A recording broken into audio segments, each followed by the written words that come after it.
25th, the Putnam County Board of County Commissioners. Everyone, please take your seats.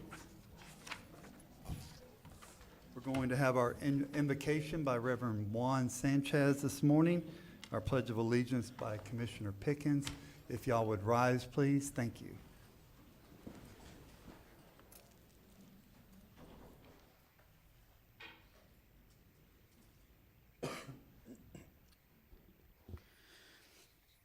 It is good to give thanks to the Lord and to sing praise to your name, O Most High, to declare your loving kindness in the morning and your faithfulness every night. We thank you for this day, another day that you have given us, another day to get hold of you and your promises. Once again, we ask for your wisdom, guidance, and favor. I pray that your grace, which is sufficient, continue to shine upon these honorable county commissioners and their precious family. I pray that you give them success today, you give them success tomorrow, and you give them success always. In the name of Jesus we pray. Amen. Amen. Please join me in the Pledge of Allegiance. I pledge allegiance to the flag of the United States of America and to the republic for which it stands, one nation, under God, indivisible, with liberty and justice for all. All right, thank you very much. Before we get started, I do want to give you a little brief update of what we've been up to. Yesterday, the Board of County Commissioners drove to Marion County to Salt Springs for a meeting. Commissioner Lible was actually taking businesses around yesterday, so could not be in attendance, but we appreciate what you were doing yesterday very much. So the rest of us were down there, and we met with Marion County and had a great meeting. And we're trying to, if you've been around anytime you've heard us, we're trying to meet with all of our county commissioners, the counties that touch Putnam County, to build relationships with. We've met with Alachua County, and we met with Marion County and the city of Palaca, and we've reached out to St. John's, Clay, and Flagler, and Volusia. So pretty soon you'll see us have those meetings, but they've been great. Our staff has attended. I want to publicly thank our staff members, all of them, for coming and sharing their topic of expertise. It was just an outstanding time to build relationships. And again, stay tuned because this commission is moving forward on that. Commissioners, our first item of business is the approval of minutes of the April 11, 2017 regular meeting. The chair will entertain a motion. So moved. Have a proper motion by Commissioner Lible. I'll second.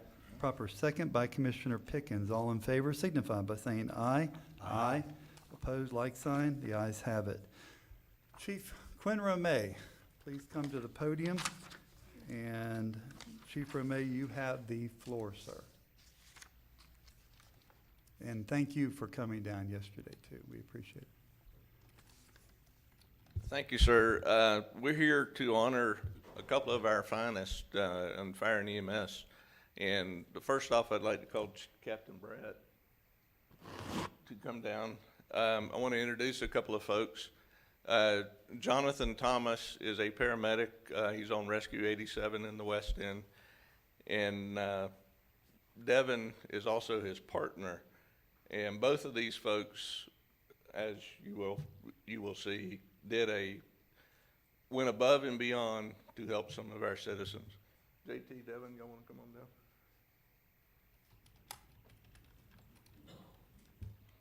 First, we're going to read the facts of what actually transpired that night, and then I'm going to call up Mr. Roberts, Mr. Brown, and Mr. Myers with the SARS, and then Gerald Donnelly and Gerald Schuler with the VFW to present the state awards.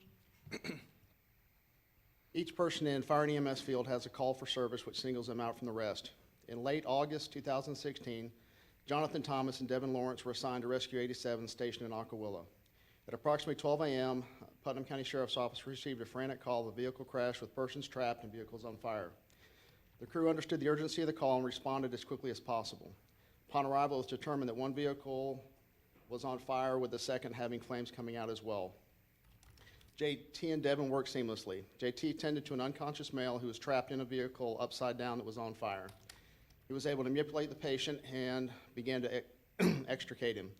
Devin, at the same time, went to the second patient who was next to the other vehicle, which was also on fire.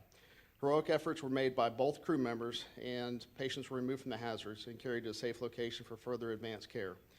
Their quick actions saved the life of both patients who would have otherwise perished. As you can see, we have a lot of great folks in fire and EMS and public safety. The sheriff was here a few weeks ago with some of a lot of the great things that are going on. But I truly want to thank JT and Devin. And with that, Mr. Roberts, Vernon, y'all want to come on up?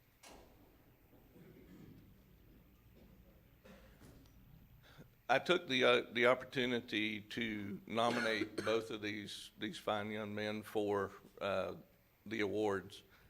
Each year, the VFW and the SARS group come to us and look for paramedics and EMTs that have gone above and beyond. And as you can see, both of these folks, JT and Devin, have certainly reached that milestone and exceeded it. So with that, I'm going to turn it over to Mr. Roberts and with the SARS.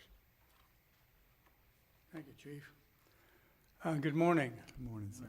It's certainly a pleasure to be here again. It's been a while since I've been here, so I'd like to introduce myself. I'm William Roberts, past president and secretary of the St. Augustine chapter of the Sons of the American Revolution. With me this morning is Mr. John Brown, who's the chairman of our Public Safety and Heroism Committee. And as a backup, you know the Honorable Mr. Vernon Myers. The SARS is a national and patriotic historical and educational society organized in 1889, conceived of as a fraternal and civic society composed of lineal descendants of the men and in some cases women who wintered at Valley Forge, signed the Declaration of Independence, fought in the battles of the American Revolution, served in the Continental Congress, or otherwise supported the cause of American independence. The basic tenets of the SAR are to perpetuate the people and events of the American Revolution, to maintain the institutions of American freedom, and to promote fellowship among the descendants of the Revolutionary War patriots. One of SAR's goals is to seek out and recognize those individuals in public service who significantly contribute to the well-being and tranquility of our citizens and our way of life. Chief Romay contacted us relative to such an individual that serves with the Palatka EMS and who is considered without a doubt qualified in all aspects as a deserving recipient of the National Society of the Sons of the American Revolution Emergency Medical Services Commendation. And at this time, I'd like to turn this over to Mr. John Brown. Firefighter Devin Lawrence. How are you? The Sons of the American Revolution would like to present you with a medal and a certificate honoring your service and thanking you for the service that you have given to the community and to your fellow citizens. Thank you. Thank you.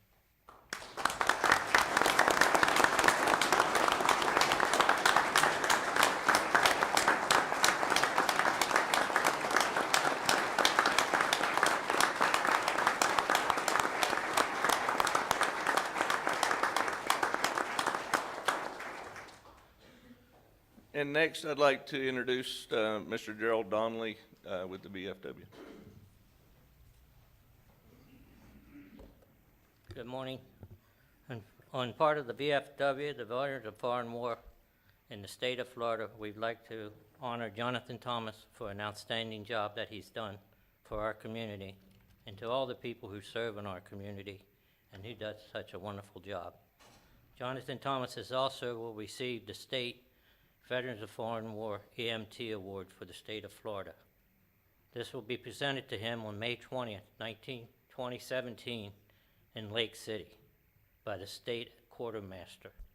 It's in our honor to be privileged to have such a fellow that does a great job for our community and to all the people who serve our community and do a wonderful job.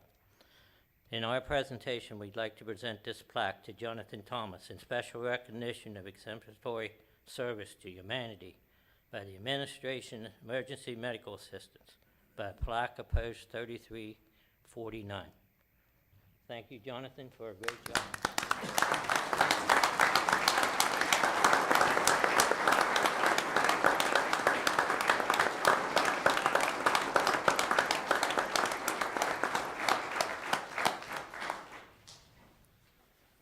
As the chair's coming down, I just want to say thank you both. You know, as I said, we have a lot of great folks. We have a lot of great individuals on a day-to-day basis. We run 24/7, and through that, we see a lot of different things, and this is just a taste of what our folks are going through and having to face each day. You want me to get in the picture?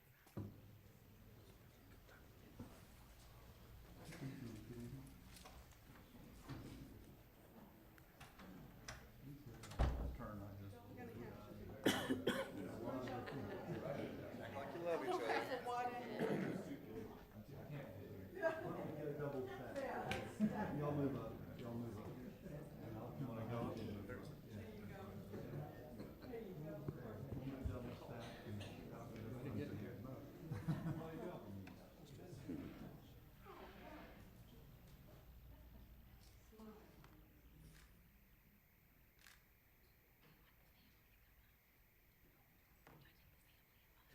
Can we get the families up? Yes, that's.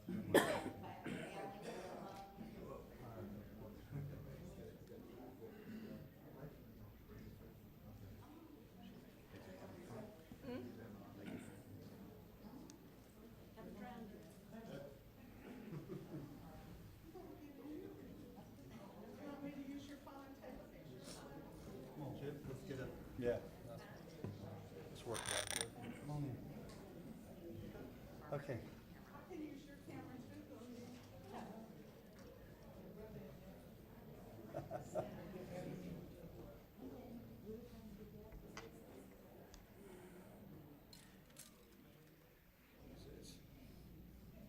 Everybody gets. Now, they'll do theirs separate.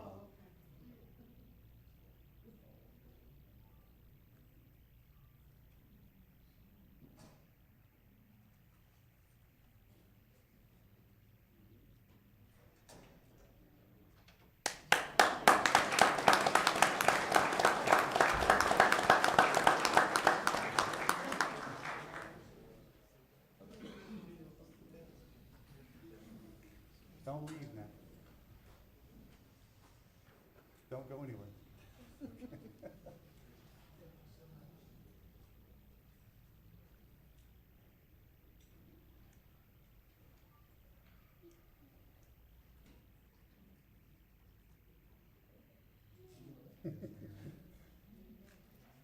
A lot of people out there.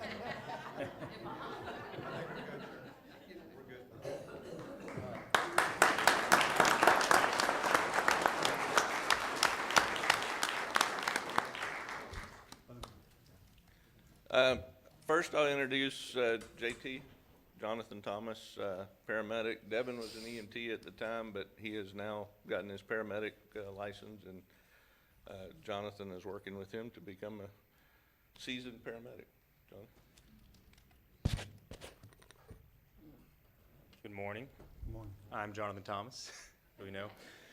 I just want to thank everyone that's helped me get to where I am and the community that's helped me become the paramedic that I am.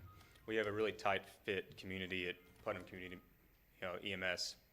And Devin's been one of the best partners I've ever had, and we work very good together and very quickly together. We're very efficient. But we couldn't do it without a lot of these guys in the back either protecting us every day out there to get us to those scenes safely and to have the roads cleared for us on those wrecks. And sometimes they get there a little bit before us or a little bit after, but we all work really close together. So it's really nice.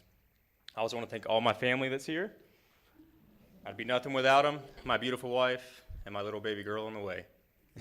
Thank Thank you. you. Thank you.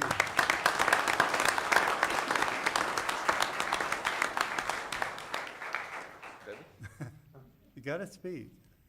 Gotta follow that up. All right. I'm Devin Lawrence. You guys know that. I just want to thank everybody that's kind of helped me since I've started the department like 4 years ago, I think. So Chief Flato, Chad Bratt, Chief Romay, everybody that's kind of helped me along the way, and JT for teaching me some things. So, but that's it, and my wife and my daughter for pushing me. So that's it. Thank you.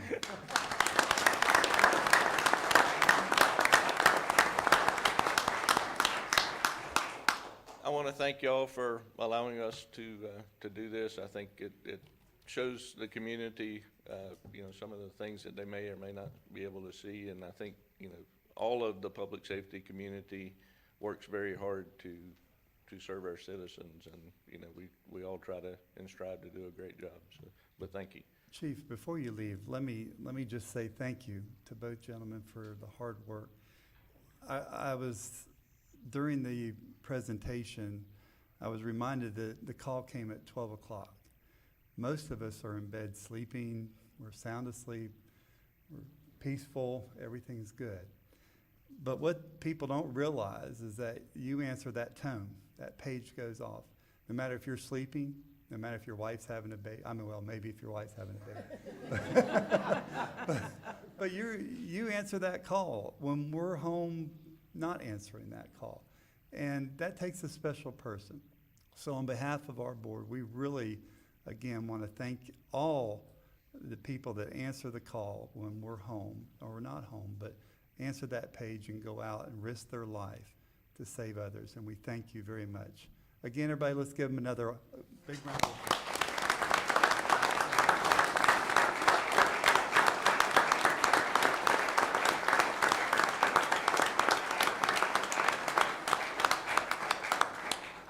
Thank you, Chief. Thank you. We appreciate it.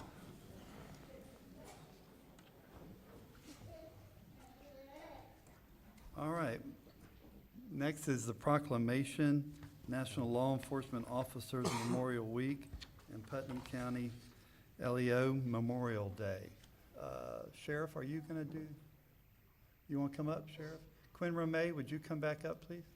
Commissioner Goddard will be reading the proclamation, and I will join you down at the podium. Commissioner Goddard? All right, this is our Putnam County Proclamation number 2017-29, National Law Enforcement Week and Putnam County Law Enforcement Officers Memorial Day. Whereas the week of May 14th, 2017 through May 20th, 2017 has been designated as National Law Enforcement Week, and whereas the day May 4th, 2017 has been designated locally as Putnam County Law Enforcement Memorial Day, and whereas Putnam County has dedicated law enforcement men and women serving our county under difficult, stressful, and often dangerous circumstances, and whereas law enforcement officers are our guardians of life and property, defenders of the individual's rights to be free, warriors in the war against crime, and dedicated to the preservation of life, liberty, and the pursuit of happiness. And whereas Florida and the municipalities within Putnam County desire to honor the valor, service, dedication of its own law enforcement officers comprised of city, town, county, and state law enforcement agencies. Now therefore be it recognized and proclaimed by the Putnam County Board of County Commissioners that the week of May 14th, 2017 through May 20th, 2017 be recognized as National Law Enforcement Week, and that May 4th, 2017 is proclaimed Putnam County Law Enforcement Memorial Day. Be it further proclaimed that the citizens of Putnam County are urged to show their support and appreciation of our law enforcement officers who give their lives to protect and serve their communities by attending a county-wide law enforcement memorial service to be held Thursday, May 4th, 2017, 10 a.m. at the Ravine Gardens State Park in Palaca. Commissioners, the chair will entertain a motion to accept. Entertain a motion to accept this. Okay, you make the Second. motion. We have proper second. All in favor signify by saying aye. Aye. Thank you very much, and congratulations. That's also,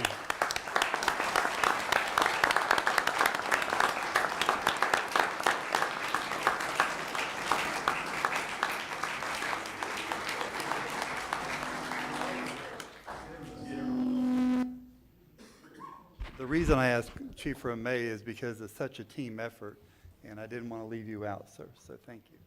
I'm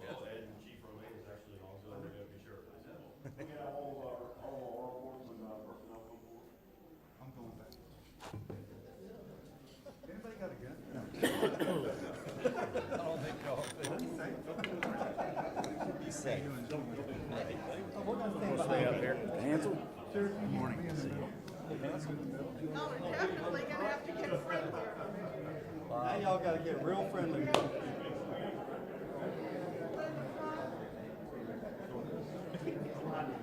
might have to go out front and make another line. Ron, you may have to take it from the back row. Is there anybody out there in Putnam County right now?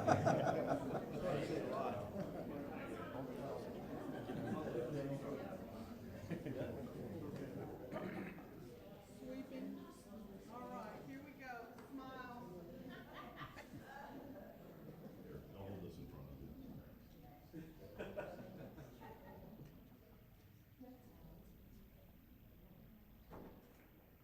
I gotta do it one more time. I was too fast.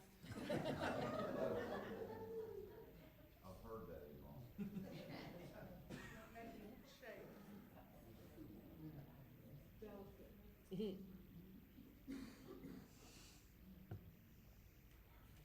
Good. Good. Congratulations.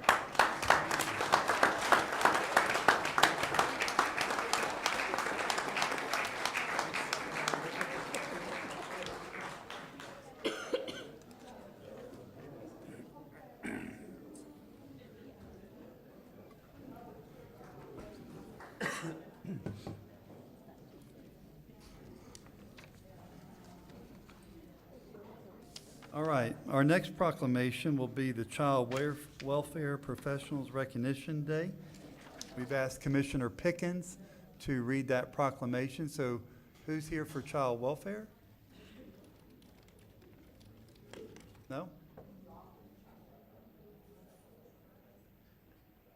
All right, Commissioner Pickens, if you'll go ahead and read the child welfare. Okay, thank you, Chairman Harvey.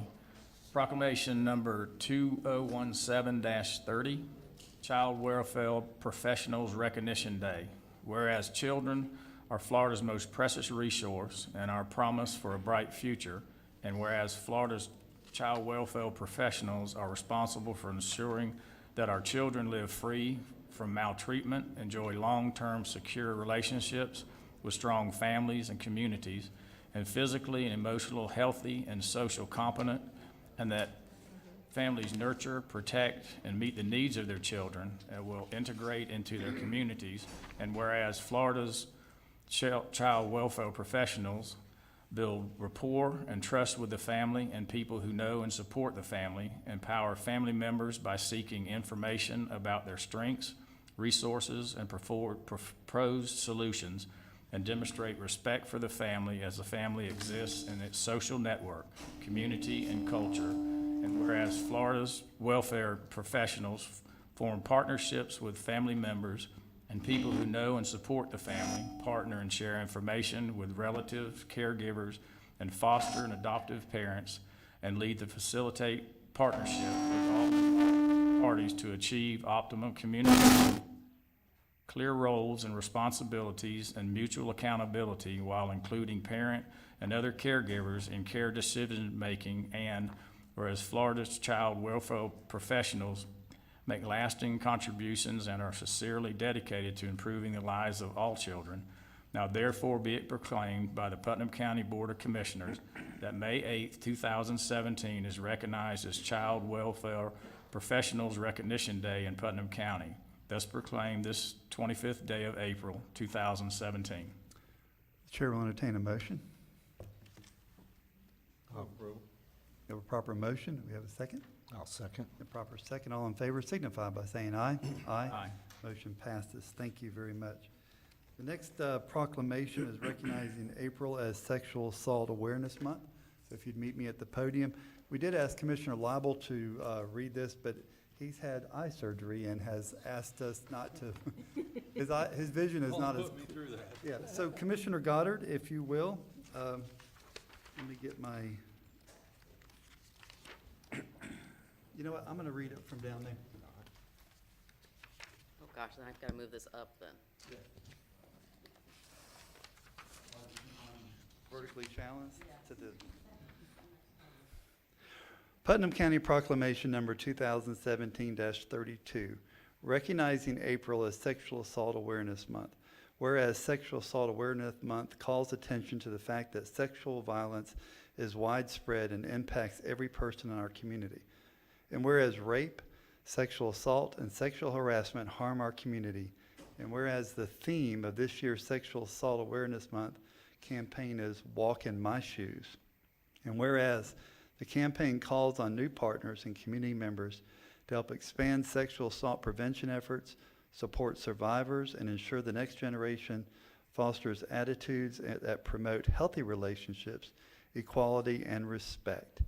And whereas effective prevention and awareness programs succeed because of partnerships created among families, social service agencies, schools, faith communities, civic organizations, law enforcement agencies, and the business community. Now therefore be it proclaimed that the Putnam County Board of Commissioners hereby declares the month of April as Sexual Assault Awareness Month in Putnam County and calls upon all citizens, community agencies, civic organizations, faith groups, medical facilities, and businesses to increase their participation in an effort to educate the community, thereby preventing sexual assaults and strengthening the communities in which we live. Be it further proclaimed that the Board of County Commissioners participates in and supports all persons in making a conscious effort to prevent sexual assaults. Thus proclaim this 25th day of April 2017. The Board will entertain a motion. I'll make a motion to pass this. Thank you. We have proper motion by Commissioner Goddard. I'll second it. A proper second by Commissioner Pickens. All in favor signify by saying aye. Aye. Thank you very much.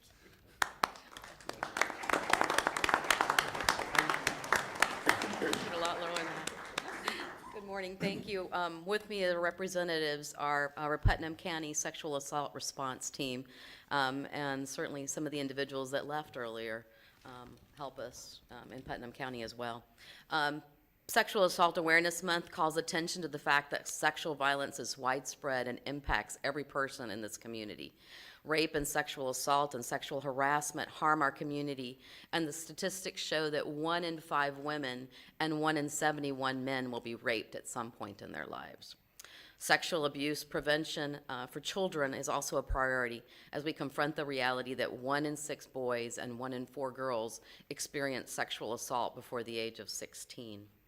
Young people experience heightened rates of sexual violence in youth between the ages of 12 and 17, 2.5 more times more likely to be victims of rape or sexual assault. This year's theme is to walk in the shoes, and we want to invite advocates and you to join us and to spread the awareness and prevention of this horrible violence. Tomorrow is April 26th. It's National Denim Day across the world. It came out of an event that occurred in Italy where a young woman was, a rape case was overthrown because she was wearing jeans. And the court felt that she wore jeans, therefore needed to help the assailant take them off, and the case was thrown out. The next day, in protest, every woman in the legislature in Italy wore jeans. So I'm going to encourage all of you to wear jeans tomorrow to stand up against sexual assault. And teal, I think most of us are in some sort of green or teal today, also is the color. So if you would like to do that tomorrow, I would be grateful.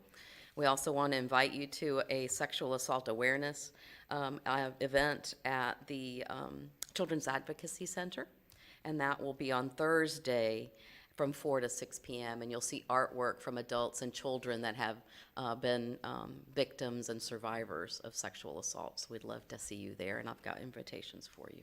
Thank you. Thank you very much. Thank you. We I appreciate got a it. picture, yes, if you don't mind. Yes. Lovely. Why don't y'all come up here? We'll come up.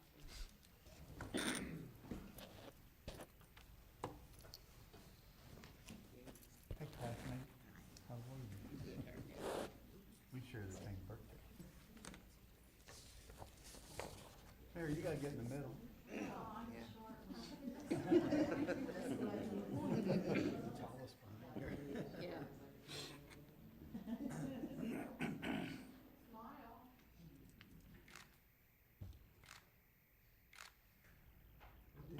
Thank you very much. Thank you very much. Thank you. We're your kings tomorrow. Tony,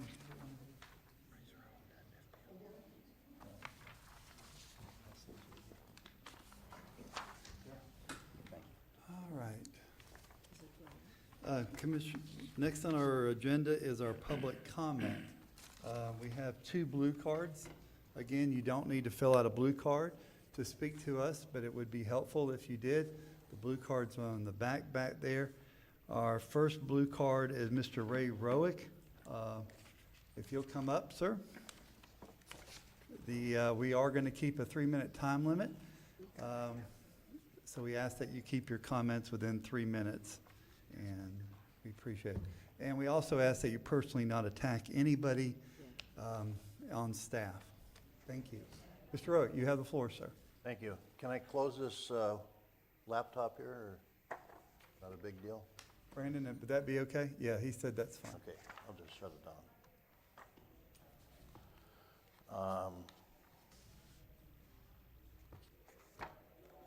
I've been here a couple times to talk about. Mr. Rowick, you put the microphone to your mouth, sir. Okay, is this better? Yes, sir. Okay, I've been in a couple times to talk about a problem I have with a noise nuisance of a parrot in my neighborhood. I put my name on the agenda for today to have this come up to the meeting to either find out if the board would enforce it or repeal the code. Either one, kind of irrelevant. When I was taken off, I came in yesterday to find out why, and I was lost for words when I spoke with the acting administrator, because first I found out she's my neighbor, which really disappointed me that my neighbor said she walked by my home several times checking this out and didn't have the courtesy as a neighbor to introduce herself. I was more disappointed as a county officer and a neighbor who couldn't introduce herself that was checking this out. This is not a personal attack, it's just my disappointment, and I was lost for words. So when I was informed I was taken off because the noise of the birds in my neighborhood was the same as the noise of the birds in her neighborhood, I went to your neighborhood yesterday and spent time, both on the canal in my boat and out front. And yes, the blackbirds at your house are the same as my blackbirds. But the one thing you are lacking that you don't have is my parrot next door. And of course, when you walk by, there's 2 things you heard when you came by my house if I was outside, and the only time the parrot's noisy is if we're in the backyard or on the porch. The noise you missed was my loud stereo playing. So I have 2 discs that I play. I play an animal distress noise of birds, which makes the parrot quiet and only whistles about every 10-15 minutes, though it puts the parrot in distress. So, not liking to harm the bird, I switch tapes back and forth when I go out to Cajun music. And all of these are heard by all of my neighbors who thank me for the nice music, and the birds don't bother them. So my disappointment is that we have an office in the county that investigates this, which nobody has talked to, and that's animal control.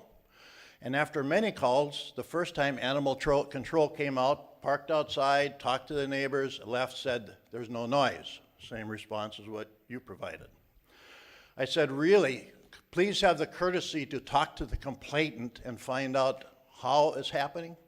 So they came back out, parked in the driveway for a while, and when I seen her get out, I went out, I need 30 seconds, and talked to her, and she said, I hear no noise. I said, well, give me 2 minutes, walk to my dock, and as we walked past my house and I turned off the stereo, immediately the parrot started whistling. Her comment was, this is really outrageous. Mr. Rowe, we need to wrap it up, please, sir. So, in wrapping this up, the vision statement of this county is to make it a more responsive and effective government in Florida while making Putnam County the best place to live, work, and raise a family. 637 says, by making objectionable animal noises or doing anything that interferes with the use and enjoyment of the property, and the animal control agent agreed, I cannot enjoy it. Somebody please check with the people you pay to investigate this. Thank you, Mr. Rowe, for your time. Next comment, Diane Deerhag.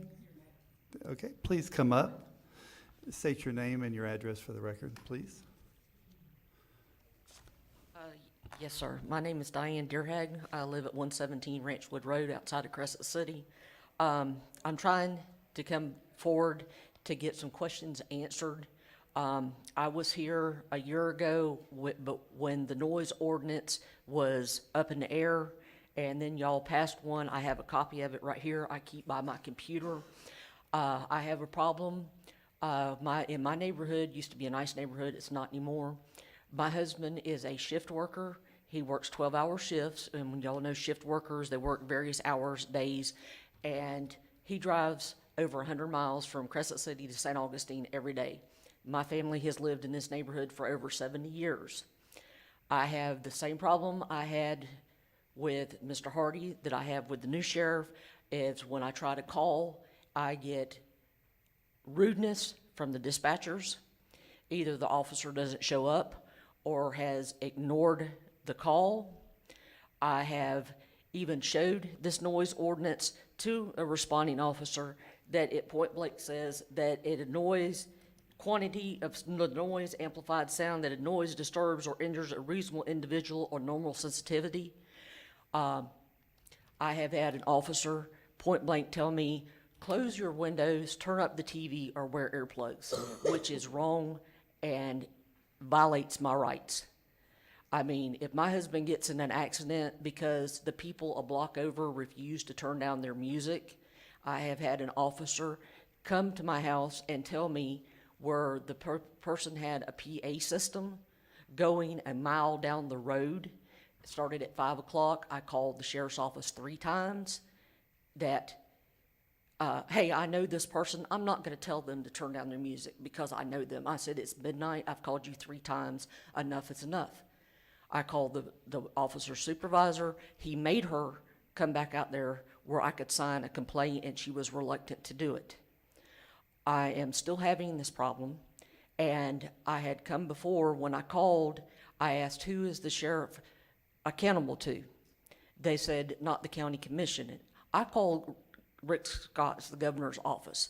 They said the person that I talked to at the county commissioners said that no, that the sheriff is responsible or liable to the county commissioners. He is elected official and is not above the law. And my second question is, who is right on that? Is he responsible, accountable to y'all, or who is he accountable to? Because this has been going on for almost 2 years now. And I'm worried that something is going to escalate in my neighborhood where there is violence, and that's not a threat. And because the other shift worker has voiced his concern along with mine, but I'm the only one in my neighborhood, I guess you'd say, that has the nerve to say anything. The other question real quick is, I was at the old county commissioner's office when they passed the ordinance about the 4-wheelers, dirt bikes, and all this stuff. It has started up in my neighborhood again. I have taken pictures, showed the officers of the damage it's done to the road. It took me 10 years to get the county to come out there and grade it. When Dean Kelly was sheriff, he gave one warning. He come back out there, one of his officers come back out there, it got ticketed towed. They're not doing anything about it. So my question is, do y'all who do I need to contact? How do I get this resolved before something happens? You're at the right place, and your voice has been heard today. And we'll go from there. Thank you very much. Is there anybody else from the public wishing to speak? That's the end of our blue cards. If you do, just please come up, state your name, address for the record. Please come up.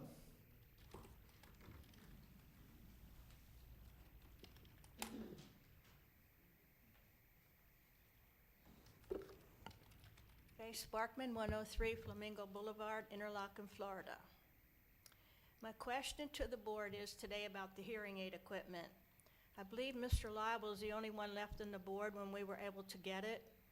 We had to write a letter to the governor, and then Tim Smith, your clerk of court, helped get the hearing aid equipment in here. You have 4 boxes that you wear around your neck. You have to program them with a little box like he wears. So we came to a meeting on Wednesday, and Amanda is a super young lady. She always has his one that was marked Sparky and brings it to him so he can hear the meetings. We came in Wednesday, and all this stuff is laying over here out in the open. His name's not on it. One of them is marked don't work. If something doesn't work, please make them get it fixed. There was 2 other ones. One was marked a man who comes once in a while. The other one was marked a lady, and that lady hasn't been here for a while because she's sick. But those things get adapted and programmed to the speaker thing that he has around his neck. So first he's telling me you're trying to freeze him out. Now you're telling him he can't hear. So he didn't want to come anymore. I said, no, you're going. He said, no, I'm not. I said, yes, you are. So if you've ever had to deal with anybody that can't hear, it's hard.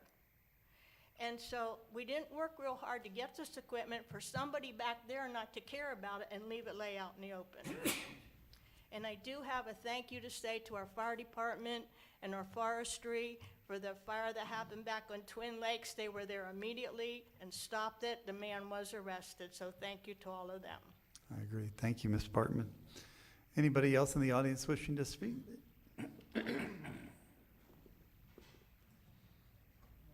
Good morning, Mr. Spell. John Spells, 106 Citrus Lane. I got well, 2 issues I'd like to bring before the board. One is, I can't understand on Moody Road, I picked up the debris and trash that blowed from around the old Amico building about 3.5 months ago. Somebody would come by there and dump 2 semi-tires, and I saw it along the road 3.5 months ago, and it's still sitting there along the road. And I can't understand how was it missed through all this time without me having to come and mention it or call it in. During the storm, I picked up some tree debris and went to the landfill, and I darn near had to get my birth certificate just to dispose it out to the landfill. But to me, anything, like that along the road, that length of time, it tells me that, people don't really care about people trying to keep the property clean. There's not a house on the property. Most of that trash blows in from the street. People throw it out. But I went by there and picked it up and put it right along the road, and it's still sitting there. Where's that at, Mr. Right there on Moody Road. Everybody go to Walmart and look right there on the side of the road and see it's been there. The grass done start growing up around it. But Moody and 20? Yeah, on Moody and 20. Mr. Gass, you got? Okay, go ahead. And see that kind of stuff there, what caused people to go on property and throw debris out in the woods, right there on Johns Road in Barden. It's right before you get to the little bridge. There's some debris been sitting out there. Somebody threw along the road. It's been there over 4 months. And I have seen the inmates go out there and pick up stuff that people actually going into the woods starting to dump. Federal Point Road, about 3 weeks ago, the inmates had to go and pick up debris. Somebody just drove off and just dumped. But y'all need to get a system where the people can actually carry this stuff to the landfill, because you're not getting anywhere sending inmates picking it up later, because people don't want to have to go through the interrogation and pay to get rid of it. They just dump it along the road. And my next thing is, kind of having a problem with, I normally watch the county meetings on television, but I noticed I hadn't been seeing it. A lot of times I won't be able to make it to the meeting, but I still like to know what's going on, so I don't understand why they stopped showing the meetings on television.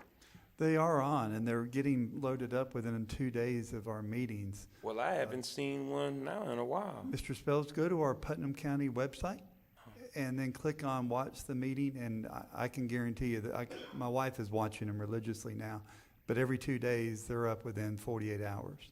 On television? On the YouTube channel, yes, sir. Well, I don't have all of that. I just got a basic antenna. I was Oh, you getting watch it. them on the other the Comcast channel? Yeah, and it's Okay. gone now. All right. Our IT director's in the back. Okay, I think I got a thumbs up that everything, they're working on that. Okay, I like to see it. Thank you, Mr. Spells. Okay. All right, is there anybody else in the audience wishing to speak to us? All right, seeing none, we're going to close our public comment portion of our meeting and go to our consent agenda. Gentlemen, we have an emergency item that we'd like to add there. Mr. Tompkins came to me this morning, and Mr. Attorney, how do we handle, we got to pass a motion to add it as an emergency item? No, you don't need a motion to add it. You can bring it forward. Okay. Although it should, I think, be handled as a separate motion from, apart from the consent items. Okay. So if you want to do it first, or if you want to vote on the two consent agenda items and then deal with that one, however you want Okay. to. All right, the chair will entertain a motion on items A and B. I'll make a motion to accept these on the consent agenda. Okay, we have proper motion on consent agenda item A and B. I'll second it. Proper second by Commissioner Pickens. All in favor signify by saying aye. Aye. Aye. Opposed, like sign. Mr. Tompkins, if you'll come up, we're going to add item C, Price Road, out in the west end of the county.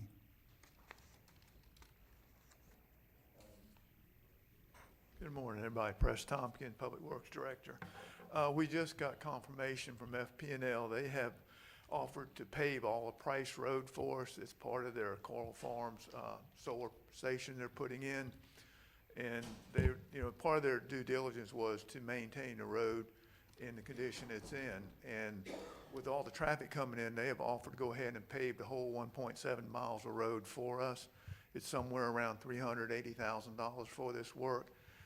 They just asked that the county would administer the contract and make sure it gets done correctly, and then they would pay the bill on it. And I just wanted approval from the board to go ahead with this. We're waiting for the final authorization from FP&L Corporate probably next day or two. Mr. Tompkins, I have a question for you. They were going to maintain it in the current condition it was and kind of put it back, but we had a second phase going on, the county did, to resurface the rest of Price Road. This is going to eliminate that second portion of the county's responsibility. Is that correct? That is correct. They're paving all of Price Road from where the pavement ends now to their entrance. So it's 1.7 miles. Their obligation was only for 1 mile, but they decided to go ahead and be a grateful neighbor and pave the whole road for us. And we are doing it to a higher level because of the truck traffic on it. We're actually putting down a leveling course and then putting down 2 inches of asphalt. All right. I have questions, Yes, Ms. Poppel. because this is the first I'm hearing of it. Do you have a contract? We have contracts with Halifax right now. No, with FP&L for the money. They're going to send us an agreement. They're legal in the process of working on that now. Okay, where are you going to pay for the paving from? They're going to pay for it as soon as we get the invoice from the contractor. We will forward that to FP&L and they will forward a check to us. Still have to issue a PO. Where are you going to pay for it from? Then I guess we'll pull it out of Better Place plans right now. Okay, you need permission for that. Okay. Okay. So we're going to take it out of Better Place and then have FP&L reimburse Better Place money. It'd be just a washout of funds. Yes, sir. That's all that Exactly. would be. And we'll have to do in a budget. No, not with Better Place, we don't. Better Place can probably temporarily absorb it. Right, right, okay. And I'll this, still have to bring it to you with a budget amendment. With a budget amendment? Unanticipated revenue. Okay. Yeah. Mr. Attorney, are you okay with the going ahead without a legal agreement right now? Yeah, if you go ahead, if that's the will of the board, go ahead and make a motion that authorizes either the chair or the administrator to execute an agreement with FPL consistent with what's been presented here today. With review by you, though? Correct. Yeah, but need to be. Certainly. Okay. and nothing we've done till we have a formal agreement in place, but FP&L wants to move quickly. They want to get it done before all the heavy construction takes place out there. So that's the reason why I brought it to you as early as I did. One other question. What's that gonna look like, though, after the road is built? Are they, I mean, what if any? If there's any damage done to the road, which we don't anticipate any, they would be responsible for it under their agreement. Thank you. Okay, commissioners, the chair will entertain a motion. A little more discussion, if you don't mind. No, I don't mind a bit. Is this working? Testing, there we go. There you go. I'm a little perplexed, I guess, by the emergency status. Is this really an emergency?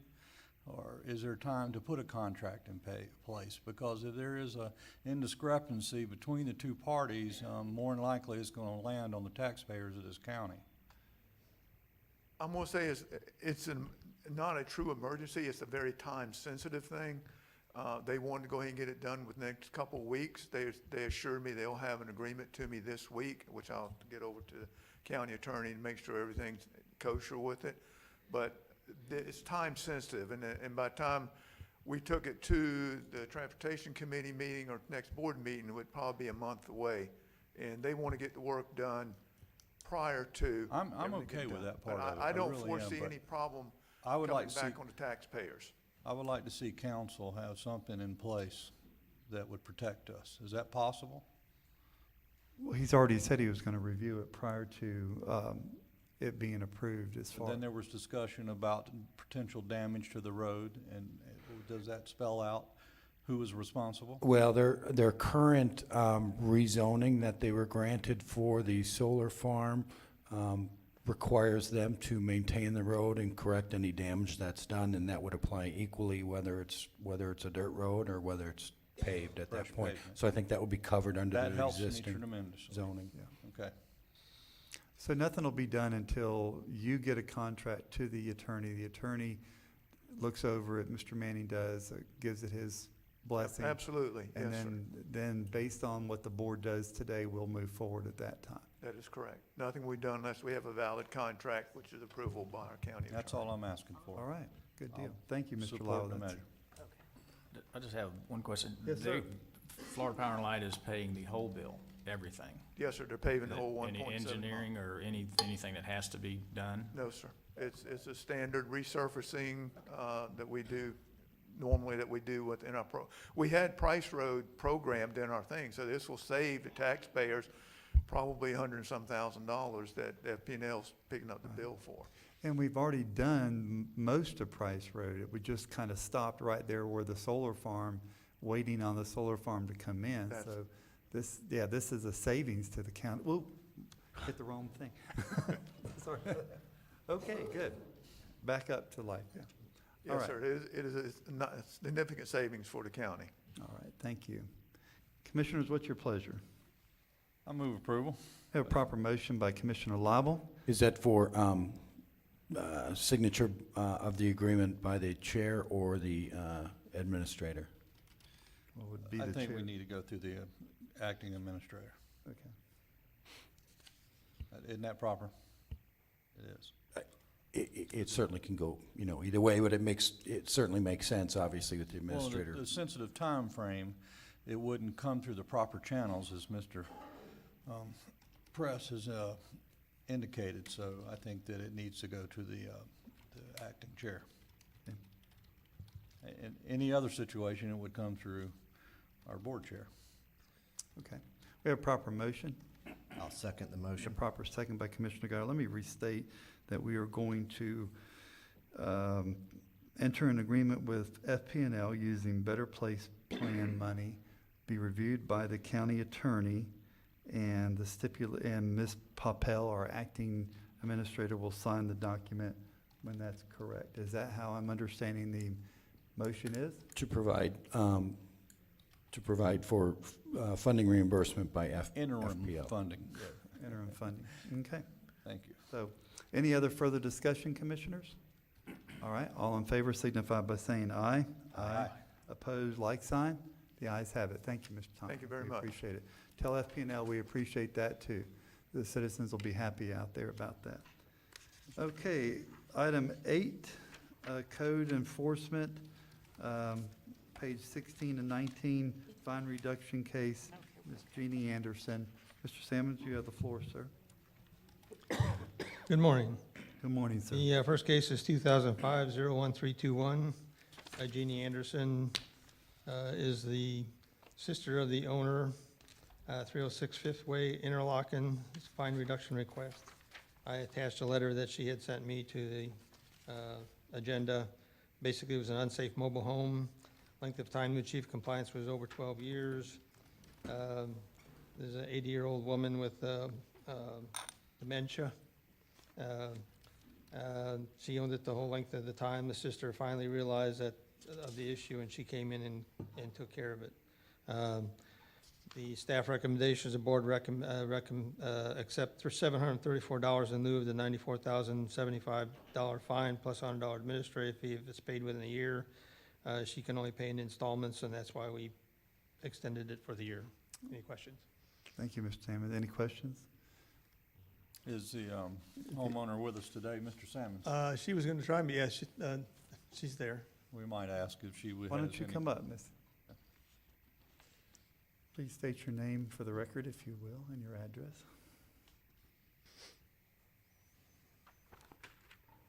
I'm short. That's okay. My name is Jeannie Anderson, and I am here on behalf of my sister. This is her 80th year, and I'm having to deal with all that. But I love my sister, and things happened, and I wasn't aware, I guess, of all the length of time that there was fines being put on there, or I would have tried to take care of it before. I tried for 12 years almost to take care of it. But she is not like me. She is a very stubborn person, and her mind, you know, she's kind of gone downhill now. And I thought, well, the time came, the neighbor was doing some work on his place, and the codes enforcement came out. So they saw that again, and then they said something had to be done. So in a way, I thank the Lord for that because it was done. Finally, I found this young man, and he took everything apart. Mobile home's gone, and all the inspection and everything was good. So, but we're both on low income, and neither one of us get even $800 a month. So if you can reduce it a little more, I would really appreciate it. And that's just about it. Thank you. Thank you, Commissioners. Any questions? Just of Mr. Sammons, if I could. So you've been out and inspected it, Mr. Sammons, and it's clear? Code enforcement has, yes, I haven't. And they were happy with that? Yes, and the building inspectors, they had demolition permit. The building inspectors were out there and checked These it. new reports are very vague. They don't give us much information, not like the old ones. Well, everything's gone. It's all cleaned off, and as far as the property is concerned, I know these fines don't go against the property, they go against the person, right? They go with the property. The property? Yes, ma'am. Well, there was no lien or anything on it, so I didn't know. Now, does that have to all be taken care of before the property can be sold or given to someone? Once you pay the amount of money the board sets today, you'll Yeah. be free and clear to go forward Okay. at that point. Because the young man that cleaned it off, I'm giving him the property Okay. for doing that. Doing that. Because I didn't have the funds to pay. Thank you. Mr. Sammons, I have a question. Sure. And I kind of started a spreadsheet because when I first got here, there was a prominent real estate gentleman that came to see me about these fines and did not want them ever lowered, ever lowered. But it seems like $94,000 is a little eccentric on a piece of property that's probably not worth a whole lot of money.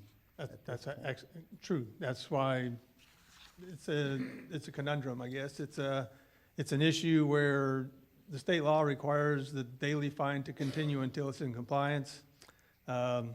This property is probably not worth $3,000.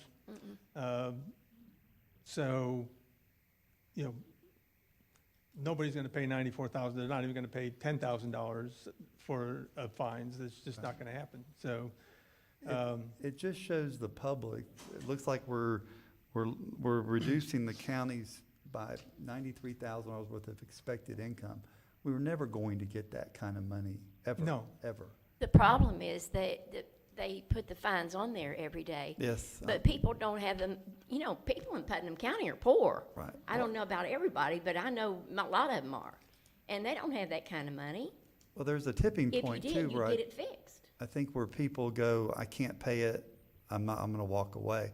Yeah. I think we kind of maybe set that, but you're saying by state statute, we have to continue the daily fine. The fine does, that's why we go through the fine reduction process, basically. I hear you. You know, if we didn't reduce the fine, this would become a county property. Right.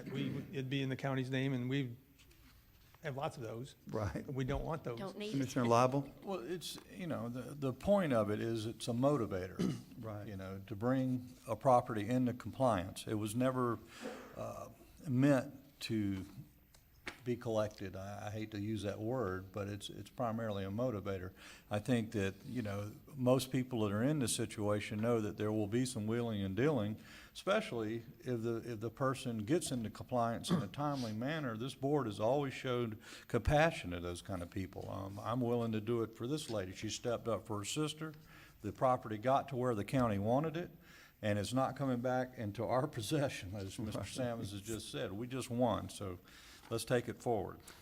Okay. That's as good as this gets. Thank you. Thank you. I appreciate All right. Commissioners? Thank what- you, ma'am. What's your pleasure, Commissioner? I would move to reduce this fine even further in half, under the circumstances we just heard. And we have that authority to do so when we want to. And I think this is one of those situations. What's the number you proposed, Mr. Lible? Half of that, I can't see very well today, excuse me. I think it's Mr. Sammons, you got your- 734. I'm sorry? 367. $367. So Commissioner Lible, is that your motion? That is my motion, thank you. To reduce the accepted fee from $734, the staff recommendations, to $367. So that'd be $30 a month instead of $60 a month. Correct. Yeah, payments of $30 per month. Is that sufficient? I hear us, okay. Yeah. Yes. That's fine. Yeah, you pay as much as you want till it's over with. Okay. Thank you for stepping up and getting this done, Ms. Anderson. And we do. Commissioner Lible says thank you, and we all thank you for stepping into that terrible situation and fixing it, and we wish your sister the best of health. So the motion on the floor is $367, $30 a month, until paid in full. That's the proper motion by Commissioner Lible. I'll second that motion. We have a proper second by Commissioner Goddard. All in favor signify by saying aye. Aye. Aye. Opposed, like sign. Thank you very much. Okay, Mr. Sammons, next case, 2015-0079, Sandra Hedrick. Yep, this is at 373 State Road 207. It's also an unsafe home. Length of time to achieve compliance was 11 months. There is no lien on the property at the present time. Length of time was the whole time. And the staff has recommended the board accept $530 in lieu of the $1,875 fine plus $100 fee if it's paid within 180 days. And I can give you more details. I was asked not to give you more detail previously, so I I can like give the you. photographs. Okay, I can do photographs. Ms. Hedrick here today? I'm not sure. I don't think she is. Okay, thank you, sir. Commissioners, any comments for Mr. Sammons? All right, the chair will entertain a motion. I'll make a motion to accept this. Staff recommendation, is that it? Yes. Okay. Accept the staff's recommendation of $530. Okay, we have a proper motion by Commissioner Goddard, I'll second it. proper second by Commissioner Pickens. All in favor signify by saying aye. Aye. Opposed, like sign. The ayes have it. Thank you very much. Thank you. Okay, we have a 10 o'clock certain, and it's 10:04. Proposed ordinance, public hearing, repealing Article 5, Sections 121 to 139 of Chapter 40 of the Code relating to local business taxes. See, the Honorable Linda Myers is in the audience today. So would you like to come up and speak a little bit about this? And then we'll... Good morning, Mr. Chair, board, staff, members, and clerk of courts. Yes, sir. As you know, we've been working on this for a couple of years. I don't know how much we want to go over. We've certainly worked at a workshop with all four of you. I think at the time there may have been five, and went through the issues that surround this ordinance, specifically the inefficiency of it, the double burden on city-county businesses, the lack of understanding that it's not a quality measure. So there are 4 or 5 major points that we've gone over and asked that the best use of resources, both planning, fire marshal, and our office, would be to not have this ordinance on the books. Plus, it gives the citizens a false sense of security. Yes, Just sir. because someone has a license. It is not a quality statement in any way, shape, or form. And it's a misunderstood by many of the businesses on the whole purpose. The fact that this board is considering actually saying to their businesses, we are going to roll back something that we feel is a burden on you and inefficient, is a big statement in itself. I agree. Thank you very much, Ms. Meyer. Board members, any questions? I'd just like to point out the fact that it costs more to implement this tax receipt than it does to, it brings in. That's correct. Very inefficient use of our resources. Yes. Other questions? No, with that, I motion for approval. Well, we have to go to, it's a public Oh, it's a hearing. hearing, I'm sorry. So we do have to hear I'm from the. going to step down unless Yes, there's a ma'am. question. Thank you. Thank you, Ms. Meyer. Okay, is anybody here in the public wishing to speak in favor of this ordinance? Repeat.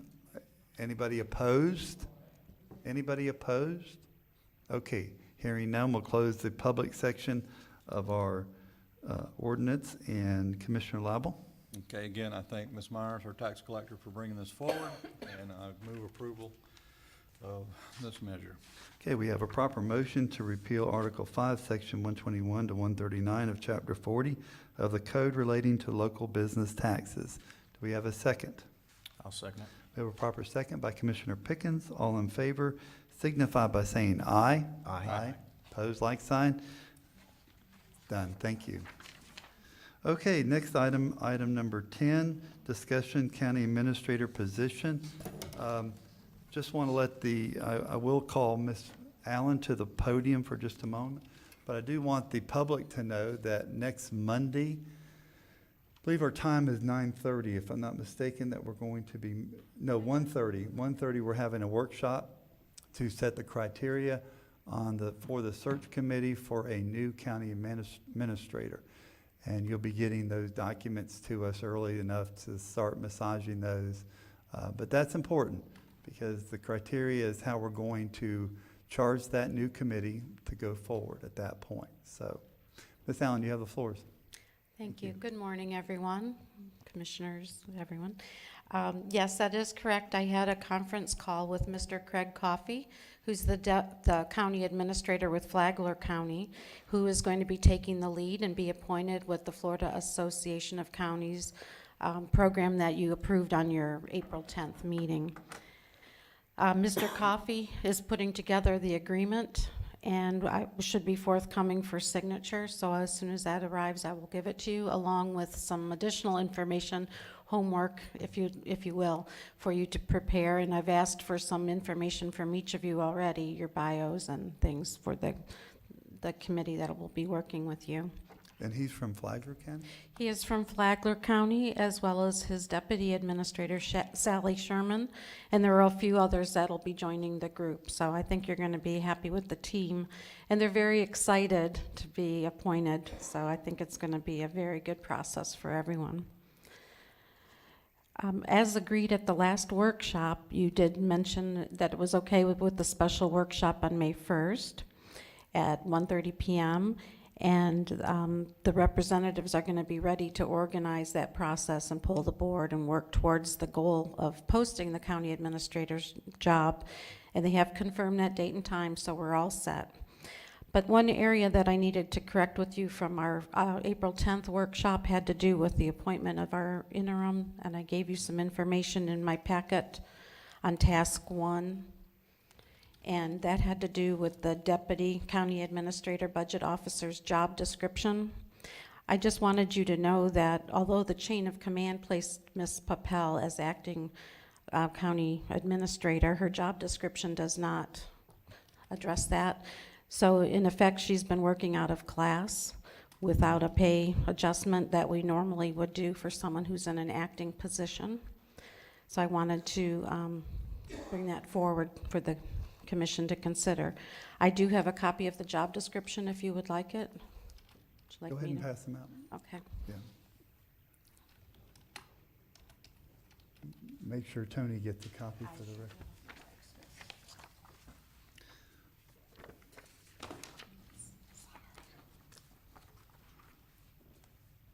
Ms. Allen, Commissioner Lible, again, his eyes are not working that well today. I got this earlier, though, Okay. for my procedure. Okay.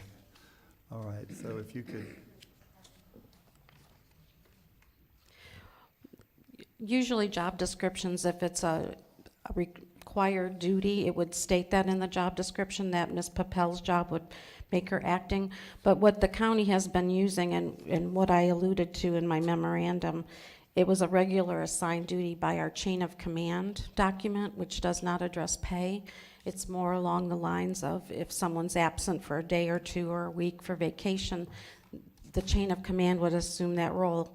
It goes from the deputy administrator to the county attorney to the human resources director, and on down, public works director would be the last. So that's the chain of command that was in place at that time. so the county attorney is in that chain of command also? Yes, in her absence, and he would be the next. So that's how it lies. So my question to the board is, we have to make a decision, of course, with the interim, what's going to happen at some point. But since she's been working out of class since March 28th, per our policy, she really should be compensated at some point.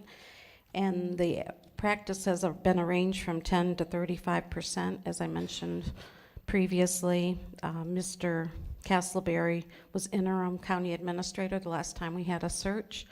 His salary was adjusted $2,500 a month, which equated to 35% of his current salary at that time.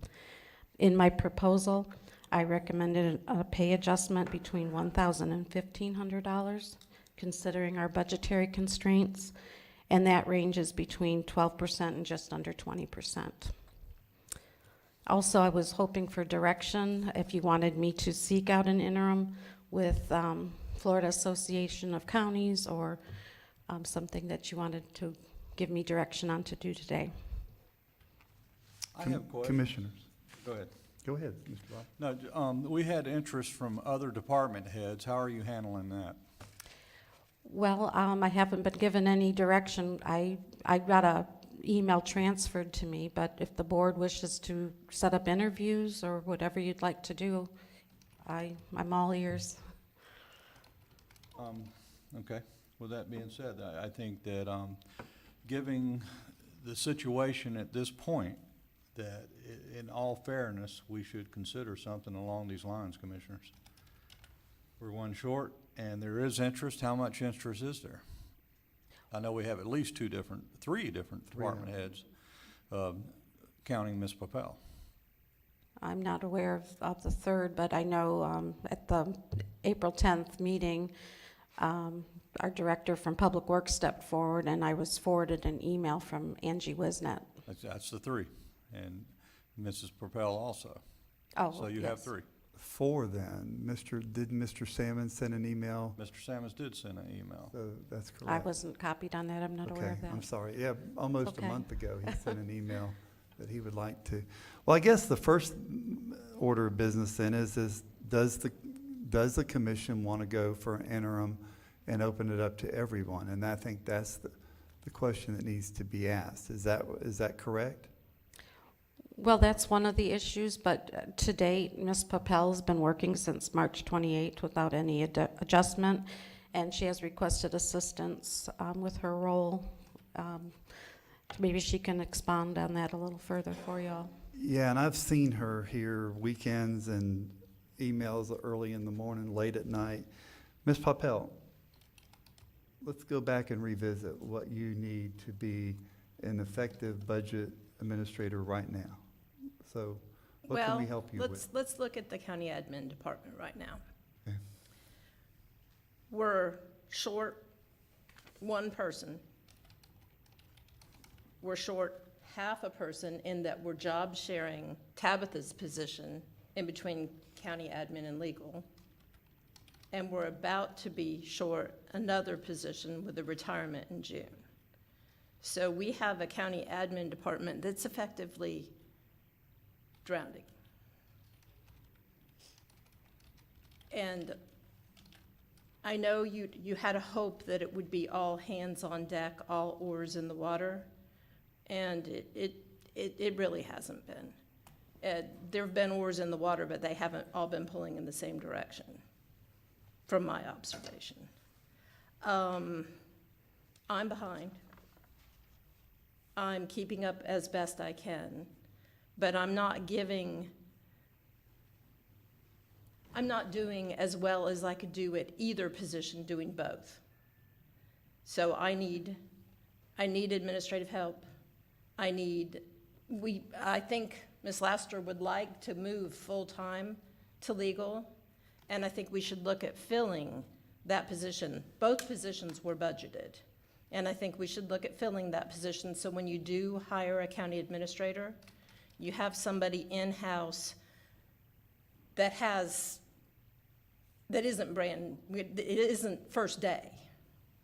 I also need budgetary help in some way or another. Somebody that I can hand tasks to.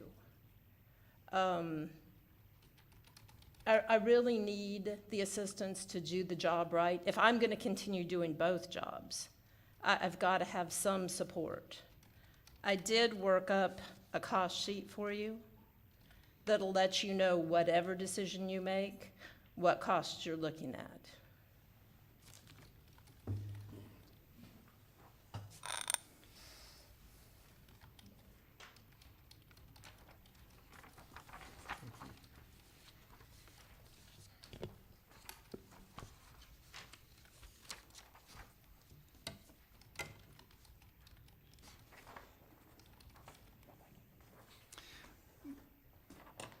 Ms. Popel, as you're making your way back to your seat, the last time this came, well, even today, the board kind of implied to you that you will be signing documents as the acting administrator, gave you that authority today. So, in my opinion, it seems like we've implied that you are.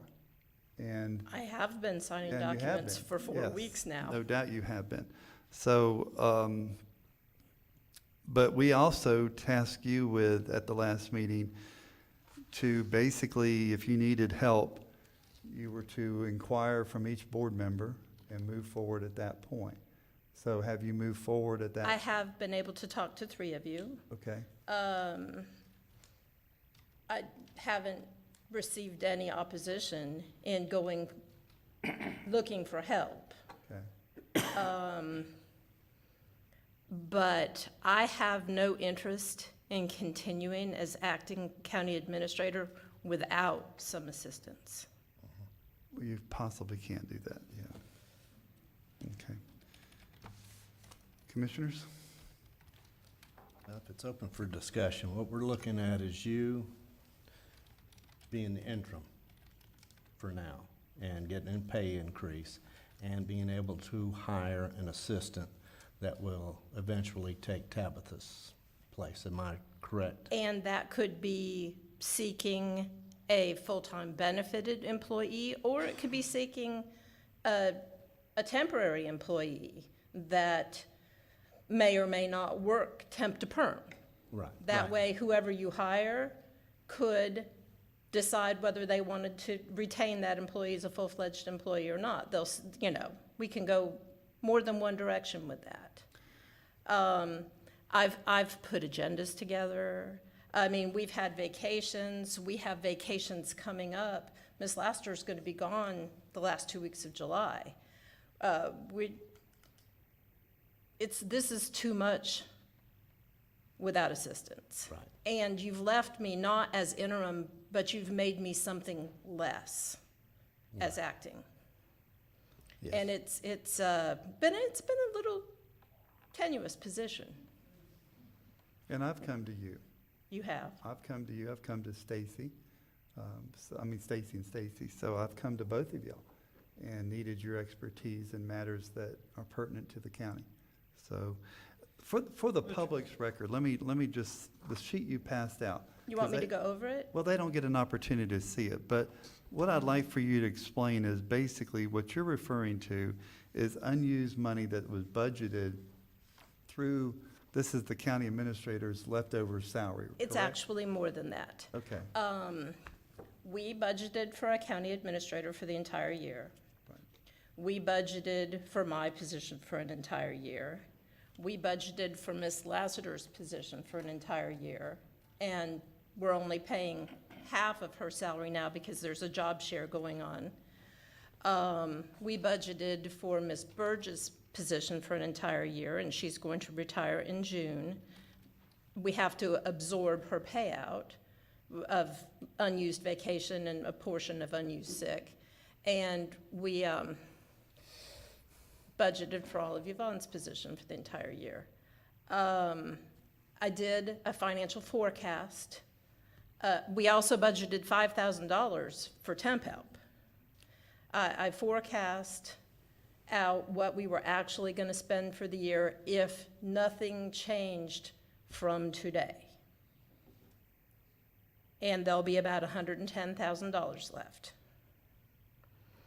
If Tabitha moves over to legal, that frees up another $25,000, then we'd have $135,000. Then we start spending it. Fill the admin position, pay for the county admin search,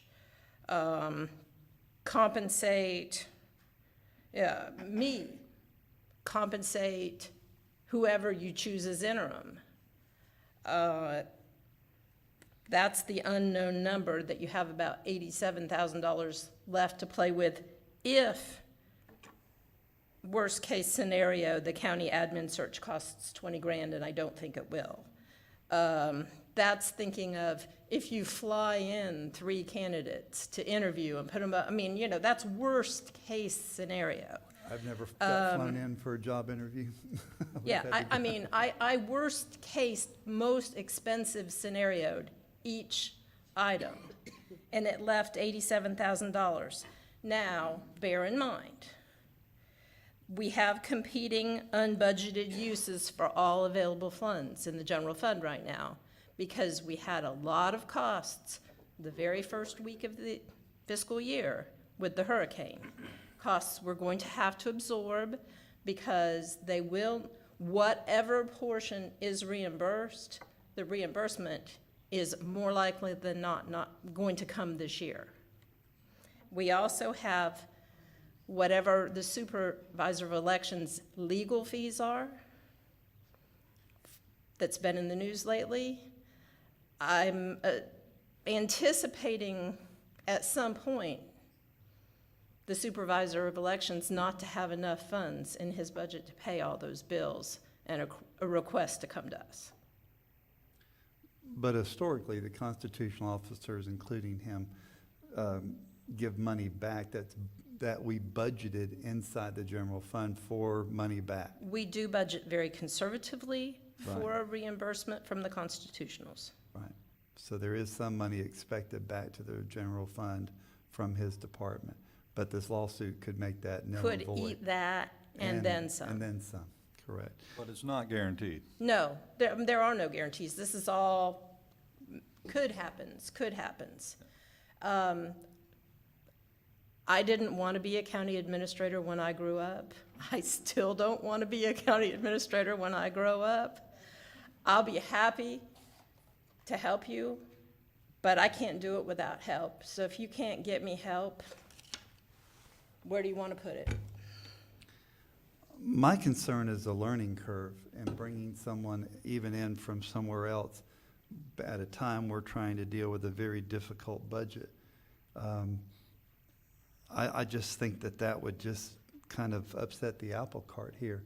And I look at it like, right now we're moving forward. We're trying to get everything handled. If you didn't have a budget looming, this probably wouldn't be an issue, but you have No, it wouldn't be. you have a budget looming here in the next few weeks, actually starting next week. I'm already working on it. I know you are, and I know you are. A question I have before I turn it over, we've already budgeted 5,000 for temporary help. Yes. Even in last year's budget with Mr. Leary here. Yes, because I expected to need some. Okay, to get, because last year we didn't even have a budget book. We didn't get that. No, I didn't have time, and you have advised me that we will have one this year. Well, And the we public- won't if I don't have help. The public needs that, so, all right, commissioners. Mr. Chairman. Yes, sir. I Mr. strongly Lowell. suggest at this time, and I would like to know that what our obligation to the people that have applied and expressed interest in the interim position of county manager, what our obligation to them is. And that's very important. And with that being said, I think at the first available time that we should interview these people and come up with that person. And there's a time period that we have to notice for have a public meeting. But I think in fairness of the situation, this should be sought. Ms. Allen. May I?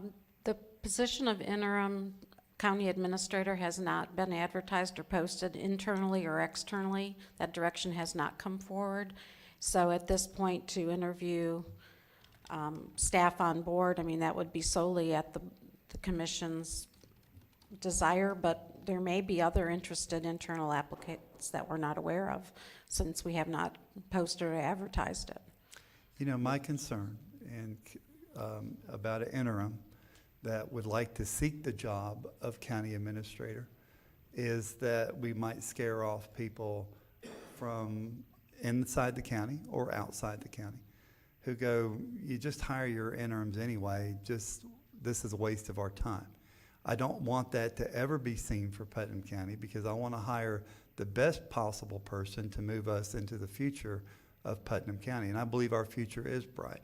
So my concern, very frankly, is if we go the interim route and we open it up for in-house interviews, and those people want to be the interim, I mean the county administrator going in the future, I think that's going to be detrimental to us. And I strongly believe that. That was what I heard at the April 10th Yes, you did. workshop, that it seemed like Well, what's the difference between acting and interim? I mean, can you answer that for me? Because I'm fine with acting with a few more dollars in salary, but is there really that big of a difference between acting and interim? Or is well, it's how you look at it, but interim is usually a designated time period when you're actively seeking a replacement to fulfill that position that's vacated. Acting, it could roll back and forth to certain people through a chain of command, which is what our current system is set up as. And that's through the chain of command directive. But the big difference, usually acting, you may be doing it for a couple of days or weeks, and there's usually not a pay adjustment. When you appoint someone as interim and you give them that responsibility, usually pay is associated with that, because you're holding them accountable for doing that job. So there is a difference. Acting also is helpful for signing documents and things of that nature, but it's never been intended for a long period, over 2 weeks vacation or so, or maybe someone's illness. And our practice has even been up to a week, we would provide someone acting pay. Okay, I have another question, because this is a concern of mine. What would be the job duties of an interim? Would they be able to hire, fire, because the worst thing we can do is get somebody in here who's going to completely mess things up right now when we're trying to move forward. And I have grave concerns about that someone said, maybe it's somebody who's worked under somebody and now they want to, I'll show you, I want to do it my way now. We don't need any rogue type situation taking place right now. Mr. Chairman. So what would those job duties be? Mr. Chairman, those job duties would include the budget. I'm your budget officer, but statutorily, the county administrator brings the budget to the board. Well, Your county administrator, whether it be interim or acting or permanent, has all the exact same responsibilities and duties. With that being said, I'm a little nervous about Mrs. Propel's request for someone to assist her in this budget and the additional duties that we're putting on her. It's no reflection at all to your capabilities, but you're talking to us right now. You're telling us I am. I'm what your telling you needs are. exactly how it is. And I hear you. And what I want to do is put you back into where we hired you. You're very good. And if I'm for compensating you for the time you've spent, and I'm also for adding an additional employee through this this is the most important budget I've ever seen in a decade. I agree. We have to get it right, or the best it can be. It's not going to be right. It's going to be the best we can do. And I think you agree with that. I do. At this point. And we have to have that, commissioners. We really do. And with that being said, council, I would like to appoint someone today, if we're in, to serve as that interim county manager, if we're on legal footing to do so, and being fair to all the employees that express interest. I need to know where we are there. I don't want to end up adding a lawsuit or something like that. It costs us additional dollars. I mean, we're walking on eggshells. But this decision, the quicker it's made, the more we can realize our goals and what we need to do and fill those positions that you mentioned that are coming, they're open now. And we have a couple more that will soon be open. So we have to get back to our business, and soon. Not create more, can't put it all on your shoulders, I'm sorry. And it you're has saying been. that. Yeah, I agree. It can't be all on my shoulders. Okay. Commissioner Goddard? Yes, Ms. Papel, now. Wait, I'm Mr. sorry. Chairman, if I could, please, I want to know from council what his feelings are. Well, That was the a board question. has full authority to make an appointment of an interim today, Okay, with no ramifications. with no ramifications. Okay. Certainly, the folks that have expressed an interest in that appointment, I believe the appropriate avenue to express that interest is through the HR director. She is the head of that department. And I don't know that I've heard that anybody has expressed that interest through her, and that hasn't been passed on to you all. As far as I know, you have all the names of those folks that have expressed an interest. So theoretically, could we have a discussion at today's workshop and make that decision, considering all those people? Well, Given HR time to collect up those names? you certainly could. As I've said in the past, it's always a preference not to make, decisions at workshops, official decisions. Okay. You Then can, it's allowable. There's Then nothing we that can says close you it. can't. I mean, there are advertised open meetings. We have a court reporter there. We keep minutes. It's open to the public. So it is a public meeting. It can be done in a workshop. All right, well, But following the your preference lead- is that it be at a meeting such as this. Following your legal advice, then we should do it right now. Well, you certainly can. Well, Commissioner Goddard? Yeah, Are you done, I'd just Commissioner? like, Yeah. I am, Okay. for right now. like to speak to Ms. Papel. Ms. Papel, now, you feel confident, this is an if you became the interim and you could hire someone to replace Tabitha, which is not going to be that's going to be a very difficult project. Because she's not going to be easy to replace. Yeah, she's not easy to replace. Do you feel confident that you could handle this if you were the interim and you could hire help? I would, if it were me, I would bring somebody in as a temp in Tabitha's position, and I would bring in a short-term, part-time budgetary temp. And I would charge forward. That's what I wanted to hear. Thank you. So what I'm hearing today is before we leave this item, that we're going to create a position as interim and possibly assign someone. Is that what I'm hearing today? Yes. I do have some comments on this. Okay, hang on just a minute. Is that what I'm hearing? I don't think that's what you heard. What am I hearing? You had the request for 3 positions, actually. Okay. But those are internal, so that's the whole different. Okay. There are approved slots, okay? Right. The county administrator is an approved slot. The administrative assistant, that's not the correct title, but the administrative assistant in the county admin department is an approved slot. Okay. The temp budgetary help is a temp slot. It's not a budgeted position. It's truly temporary help. Okay. Commissioner Pickens.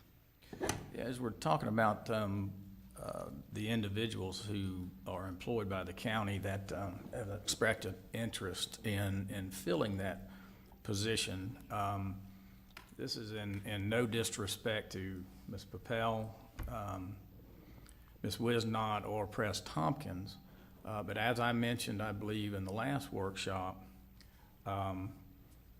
I believe that it would be in the best interest of the county to bring in a former county administrator that has experience in Florida to come in and assist us through the budget process, let Ms. Papel do her job, what she was hired to do. If she needs some temporary help, I agree with that. For him to come in, he has no skin in the game. He has experience in Florida, so I believe the remarks to me that it would be hard to bring them up to speed. I don't think that would take that long of a time, especially if they're from a neighboring county. They probably have similar issues just like us. So they could come in and work with staff, help us with the process of hiring a permanent county administrator, which I do believe is the biggest hire, one of the biggest hires that this commission's had to do in a long time, and in such an important position. And then at the end of his interim position, to be able to give us an unbiased opinion of how our county is operating and make suggestions to us. You know, somebody from outside that has not worked in our system, that can work for our people. We have great people, there's no question about that. But as you're talking about, as Ms. Papel will have to adjust, and she was hired to do budgets. Press Tompkins, I have the utmost confidence in him. He was hired to do public works. I'm not doubting that they can't do the job, and Ms. Wisnott was hired for recreation. So I think we need to really consider, if we're gonna consider those 3 and interview them, that at least let us turn to Chris Doolin from the Small County Coalition that fights for us every day and get recommendations from him. And I have a recommendation, and I've spoken with this gentleman. He is interested. He's from Columbia County. And then get with the Florida Association of Counties. They have to be able to give us some assistance. We're working with FACM, you know, as we move through the process. But I think we at least need to look at that as we move forward. If I could, Mr. Chairman. Yes, sir, please. Mr. Pickens. I agree with you. I've spoken with Mr. Doolin too, and I'm familiar with that person, and I'm very capable. But you do have an additional expense, and that's about the only comment. I could support that. I really could. If the other board members thought that might be prudent, or interview them all. I'm not sure. It's kind of blind if I don't know this person that well, just an introduction before, but I think it could be very wise and beneficial, like you said. A lot of experience there, but I wouldn't want that person to be able to apply for the permanent position. I agree with you there. And I would take the lead if it's the will of the commission Well, your theory won't work if that's allowed. Exactly, to move forward, and I'll be glad to work with Ann and contact Chris Doolin and then Florida Association of Counties to get a few recommendations, and set up where we could interview, if that's where we're going to go to interview the three individuals that are already employed with the county. Thank you, Commissioner Pickens. I too have someone, and I've had someone. But again, as Commissioner Lible said, there is an extra expense there. And I'm not sure that that person doesn't want to be the full-time county administrator when that time comes. So, and Ms. Allen, I want to ask you a question. If the board so chooses to move in the direction of hiring a temporary interim county administrator, what do you foresee the length of time that it would take to get someone here? Because next Monday we have to set the criteria, budget for this committee to work on. What do you see the time frame of that happening? Is that with you interviewing this person? Well, we'd all have to interview. And It'd all have getting to you be together public to do record. so? It would all be, then we'd have to vote on it. It would depend on their availability and your availability to meet the deadline for interviews. Probably 3 to 4 weeks, maybe. Not sure. I don't know if Mr. Doolin has someone ready to go that's able to find housing and whatever. Would we have to advertise that, and is there a requirement for that? I guess that, we need to know those timeframes, because if we're looking outside 2 months here, we got a committee searching. If we're going to use the Members in Transition program with the Florida League of Cities or with the Florida Association of County Managers, we can post it in that organization, but usually it's an agreement or it's like a consultant that we could identify and bring forward under some form of an agreement, but there will be a cost associated with that that's unknown at this time. But we would interview privately. You could. And then we would bring it up at a future meeting to discuss who we liked. Is that how that would go, or? Well, you could have a ranking system, and I believe either one of those entities would assist in that endeavor. Or I could, share how we do it here, but it shouldn't be that complicated, but it will be more time-consuming and costly.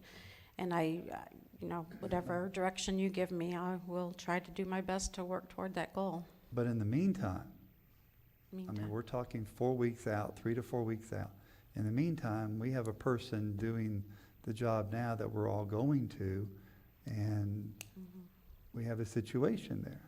So, Commissioner Goddard, you look like you want to say something. I do. Because Ms. Pell says she's very confident that she can handle this. We're talking a temporary interim. Wait, that's not what Ms. Propel said. She says Ms. she's Propel, speak for confident. yourself, please. That's not what she said. Okay, maybe I misunderstood. Yes. I can't go on working 20, 25, 30 extra hours a week. One night last week, I was here till past 11. I can do it if I can charge forward, get help. If I can't charge forward and get help, I can't do this limbo for 4 more weeks. Commissioner Goddard, that gives us somebody, excuse me, Mr. Chairman. Yes, sir. That has no experience with our budget and our departments or anything, and that makes me nervous. I would just want to make sure, I said it before, but I want to make sure. All right, I guess. I'm hearing that I'm from our budget officer. When I said confident. An outsider during this budget makes me nervous too. Thank you. So you feel confident, that's my thing, is you're confident if you become the temporary interim and you can hire help. No. You can hire in the help to help you. You're confident that you can handle this. If I can hire administrative help and Yes. budgetary help. Correct. So that I would be the person doing the budget, but I could say, enter these numbers, proofread this, lay out this page this way in a budget book to be created, et cetera, et cetera, et cetera. That if there was an agenda that needed to be made, or after I'd signed a bill, if somebody could stuff it in an envelope and, if I had somebody to help me with all the moving parts and somebody to help me with the budget, then yes, I can go on. Part of my job is budget, but the other part is deputy county administrator. And I do have my fingers in a lot of pies because of that. I have my finger in when we post positions. I have my finger in all of the capital projects. Well, most of the capital projects. I don't always know, obviously, everything that's going on in public works. I can do it, but I can't go on like it is now. I just can't. I guess if I can, and this one also be Mr. Manning, if Ms. Papel became the temporary interim and we gave her authority to go ahead and hire these places that she needs, then we can go out and we can entertain others that are gonna apply for the temporary interim position. But in the meantime, Ms. Papel would be able to operate this, and we could be operating, let's say, for 4 weeks. And then if we decide that we're going to put somebody in that position, we address it at that time.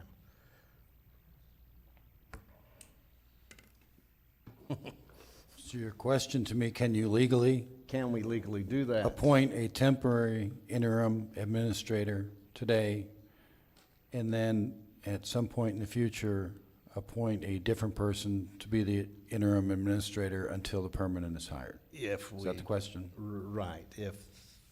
Legally, yes. Okay. I have a question for Stacy. When you said an outsider with this budget concerns you, can you explain that? Were you talking about an outsider as far as? Whoever you bring in as whatever you want to call them, county administrator, stopgap county administrator, will then have the statutory obligation, as I understand it. They are the one that is responsible for the budget I'm creating. So it's going to be a time vacuum of me explaining our budget is, we have many, many, many, many funds. And there's a lot of moving parts in between the funds. We have big unknowns with the insurance fund. This is going to be a tricky and difficult budget. And to have to become Putnam County's budget teacher to whoever comes in, as well as explaining it to you guys and explaining it to the public, it's still going to be 20 or 25 extra hours a week. And you know, that bothers me as an employer. I understood all hands on deck and all oars in the water and get a pizza, kick off your shoes and do the work. But that takes advantage of people. And I think that that's what we need to look at here is, in my opinion, we're taking advantage of people by asking them. I don't mind asking them to do their job, but over and above, that's not a fair way to treat employees. And we are your employer, and that's not a fair way of doing that. Well, and you are working me out of class. I hear you. I hear you. Mr. Chairman? Yes, sir. Mr. Lible. Question from Mr. Pickens. Have you had direct contact with any of the people that Mr. Doolin has suggested? I've had contact with one, yeah, Dale Williams. And Mr. Williams would be available He would in be a timely available. manner? That, we would have to nail that down. He would have to work into the situation, but he's definitely interested in assisting the county in any way he can. I would caution us to name names today. I don't know if we really want to do that, because I'm not willing to name my person, because I did not have that specific I don't think we should do that right now. Okay, Mr. Chairman, based on what you just said, though, and what our budget officer is relaying to us, that this is rather unusual and difficult, and she shouldn't have to spend those extra hours. Right. I'm for compensating her to this point, but I'm also for getting any names that might come forward on this board, including in-house, up for interviews as fast as possible. Whatever we can do legally, I looked at next Tuesday, is that possible? They need to be here in this building to be interviewed by us. And let's put an end to this and get I going. don't think we could advertise in that time frame. I mean, Do that's it on up the to. bulletin board Ms. Allen, outside. you've heard Commissioner Lible. What do you? Are what you do speaking of advertising to the outside or just internally with internal staff or using? Both. But I know that we can advertise legally on that bulletin board out front. And I wanted, that's legal, isn't it, Mr. Manning? And you don't have to go through your It certainly regular- is. I'm assuming you're talking about advertising for applicants for the position. exactly. You would also need to consider, if you're going to ask those applicants to be interviewed by the board, it would need to be individual board members who then could not discuss it until it comes back before you in a meeting, or interview before you as a sitting board here in this room in a properly advertised meeting. Each of those has its challenges. Commissioner Lible, may I ask a question? Sure. We don't even know what we want to pay them yet. We're going to do that next week. When we sit down next Monday at 1:30, we're going to set the criteria for the new county administrator, salary range, and believe me, some of the last issues were not done properly.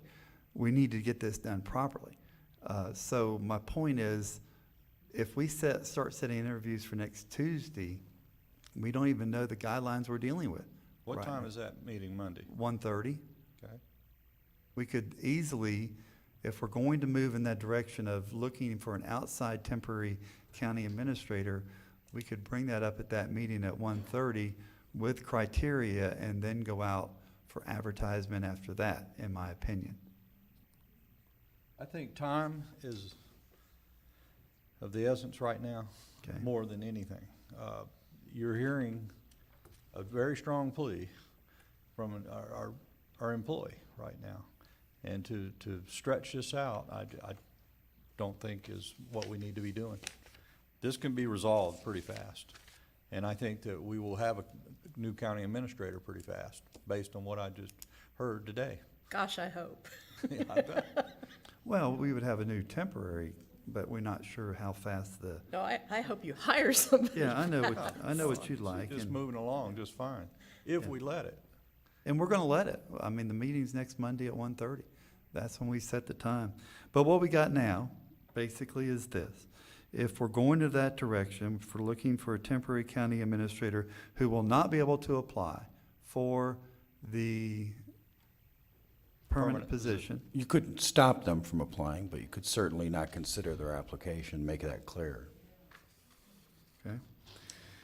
But we have a situation that needs to be dealt with right now that's gonna take us about 3 to 4 weeks to look for a temporary, and that's naming someone and you, Commissioner Lible just mentioned that that you are in favor of paying that person now Oh, for absolutely. the extra work. Okay. Absolutely. I was just trying to get my, No question about that. She needs to be compensated, no question about that. okay.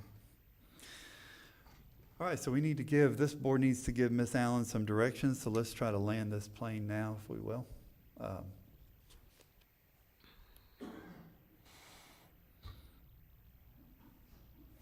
What do you want from us? Well, I spoke my mind. well, I've spoke my mind as far as I appreciate it. We all have. And let me say, that's what we have to do. You know, we're not in division up here. We're just speaking our minds, and we're 4 individual people. And I think that's a good start. But we have to have this out in public. In a private world, we would do it in the back, and we would talk about how we hire someone. But that doesn't happen in the public world. So, If I might, it seems the most pressing issue from today and what I'm hearing is a decision on compensation for Ms. Papel for the extra work she's been doing. And then a decision by the board, and both of these would need to be at board action on at least naming a temporary appointment interim county administrator until whatever time you decide you may want to bring somebody else in, or maybe you won't want to, but. I'm prepared for that. I would like to, And I don't need your permission, but I would certainly like to have a consensus on moving forward, getting temporary help in. Well, I think I have that, but that doesn't require a board action because that's at the discretion of administration. But considering the situation, I don't want to just blatantly do something that you guys aren't for. So your recommendation, let's take this one bite at a time. Temporary help, you need 2 people right now, 1 budgetary, 1 administrative assistant. They're going to be not employees, they're going to be contract employees, right, going into the future. You will interview those people, you will hire those people, correct? Indeed. Am I correct in saying? You are correct. And you will set the salaries based on the money. HR that- guidelines. And the money we have in the current budget. Absolutely. Okay. council, that's, excuse me. Go ahead. Chair, council, and all she needs is a consensus from us on that? Well, she doesn't need anything from you on that. You have my consensus. I want consensus from you on You that. have I hear you. I've heard you the whole evening. You have Commissioner Lible, you have Commissioner Goddard, I'm fine with it. Commissioner Pickens, Okay. and myself. You have Okay. a majority, go right ahead and do what you've got to do. Then I would like to offer a motion that we compensate Mrs. Propel from the 28th of March until currently, the set amount or the amount stated by HR Director Ann Allen. Was that amount was what, Ms. Allen? $1,500? I gave a range between 1,000 to 1,500, but our practice, because the county administrator is a different job than a department director, our policy is a range from up to 10%, but for the administrator, the practice has been 10 to 35%. Hang on a minute, I messed up on the rules of order here. We have a motion on the floor by Commissioner Lible. Do we have a Let second? me refine my motion. Okay, sir. $1,500. $1,500 from March 28th to future. Yeah. $1,500 a month. A month, yeah. Okay, we have a proper motion by Commissioner Lible to pay Mrs. Popel $1,500 a month retroactive to March 28th. If I could clarify, while she's acting county administrator. That's right. All right, and I'll Or- second that. Well, Or, Whatever title The you title give, is- stopgap You county can't make my administrator. motion for me. I no, I'm just not, said he was motion on asking. there. It's, okay, the question on the floor from, we had a second, correct? Yes. Okay, so now we can discuss. The question on the floor was while she's acting or filling in the duties of county administrator? Which one Period. is? How do you feel? That's good, period. Okay, End it right there. $1,500 a month. you clear with that, legal, Mr. Manning? So if she's acting or however she fills the role of administrator, she gets paid that $1,500 retroactive. That's what I'm hearing. yeah, okay. You're okay with that? Yeah, I'm expecting a second action regarding the interim because that still doesn't address interim. I agree with that. And I have another motion I'd like to I agree with make that. right after this one, Okay. Mr. Manning. All right, Ms. Allen, you understand that? Yes. Okay. Any other further discussion? We have a proper motion and a second. All in favor signify by saying aye. Aye. Pose like sign. The ayes have it. Okay, Mr. Chairman, I have an additional, based on what I've heard today from Ms. Propel, I would like to introduce a motion suggesting that our Public Works Director fill in to give Ms. Propel the time to work with Ms. Allen to hire these 2 people and get focused back on the budget. And I guess my motion would state Mr. Press would be temporary until the interim is found, or whatever we decide to do as far as, it gives us time for the interview process. And I do think there are gains to be made here by Mr. Tompkins working on this side of the river in these offices, seeing what Ms. Propel does, and every department over here. I think there could be efficiencies gained by putting me in that position just temporarily. I think it would work for us. I really do, and allow you to get back on track and not be so stressed. I mean, I hear it from you. I really do. Okay. Is there an amount you're proposing with your motion for the compensation of Mr. Tompkins as interim? The same, I'm sorry, $1,500 a month, no different. I should have added that, I apologize. So your motion is to appoint as a temporary county administrator with no future plans of applying for the job at $1,500 a month. Yeah. That would be, And I chose that would be temporary interim county Right. administrator. And I chose Mr. Tompkins to be fair to Ms. Wisnot, because Ms. Wisnot has expressed concerns of becoming the permanent thing, to be fair there. I mean, I'm not choosing one or the other. We need to move forward, and we need to have a little time to get the interim in place. And I can't think of another way to do it but this, at this point. And I really do believe there are gains to be had by knowledge sharing amongst our department heads. This could be an opportunity for us. I hope we can view it that way, get that teamwork back in our team right now that we're missing. You know, this is a very critical time, and we have not been communicating. I think everybody sitting up here right now would say that, and I don't like it. So let's move forward. Can I get a second from somebody, please? I think we're communicating very well right now, but yes, there's a proper motion on the floor. Proper motion on the floor. I'll second it, just to discuss it Okay, we have discussion some time. more. We have a proper second. I'm sorry, Tony, Mr. Pickens. Chip, I'll just explain a little bit more. Ms. Papel what is her position right now that we just did? Is she? It's temporary. So she's temporary, and then Press will come in as the interim until we. Yeah, and Press is missing no personnel for our conversation's sake. He has got people, he assured us, he's met with every one of us, that he can carry, the Public Works Department can carry on. And I firmly believe in his absence for a week, 2 weeks, it's not gonna be a long period of time, that he will come over and relieve Ms. Propel to get back and get those two hirees that are very important right now in our inner staff over here done. It's very important. She's saying it. She just said it to us today. I'd gladly, if the motion passes, he could hire the Ms. Lassiter position, and I could just hire the budget position. I would like both of you to work on it and work together, and if you could include him in just all the duties. And then he goes back to Public Works with a little more working knowledge than he had ever before. That's always been a disconnect with our Public Works directors. They're on that side of the river, and there's always, you know, that communication deal going on. I think Mr. Pickens, you still have the floor, sir. What's that? Mr. Pickens has the floor. I'm sorry. Yes, you do. I'm sorry.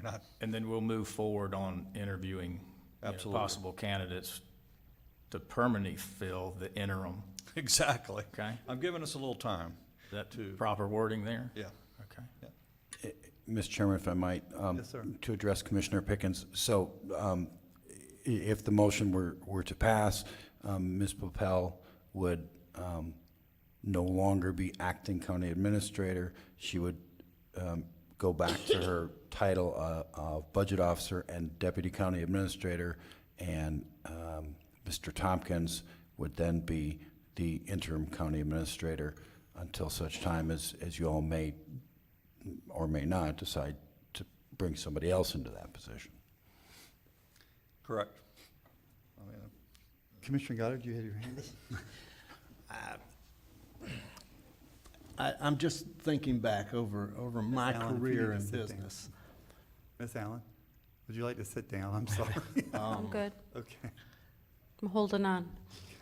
If I were in Ms. Papel's position, and I'm not trying to override that, I'm just thinking, don't think I would want someone else.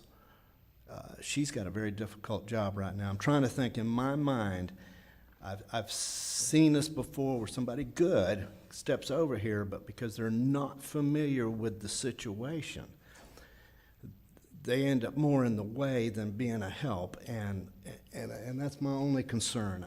I'm not a finance director by any means, but I don't want to hinder you. Well, my only comment is I don't know what contribution Mr. Tompkins could make in the Budget Review Committee meetings that are upcoming outside of the Public Works arena. Why don't we ask Mr. Tompkins? Well, I have a comment. I feel like if we move down this path, that we're going to be well, actually not double paying, but we're going to be paying you back wages for something that you've done, Ms. Popel, and then moving forward with someone at another cost and recreating the whole situation. I share the concerns of Commissioner Goddard that, starting Monday, we have budget talks that are going on. And for someone to be an observer instead of a participant, I'm concerned about. Now, I have full confidence in Mr. Tompkins' ability to run Public Works. I'll tell you that now, and I'm very happy with the job that's going on. But that job is a very moving parts job also, and I have concerns about that. So, Commissioner Lible, you had a comment? Well, you might want to bring Mr. Tompkins up and ask him what he can bring to the table. All right. 3 comments saying he might not have anything. I think you need to ask. You're more than welcome to do that, Commissioner. Mr. Tompkins, Commissioner Lible would like for you to come up.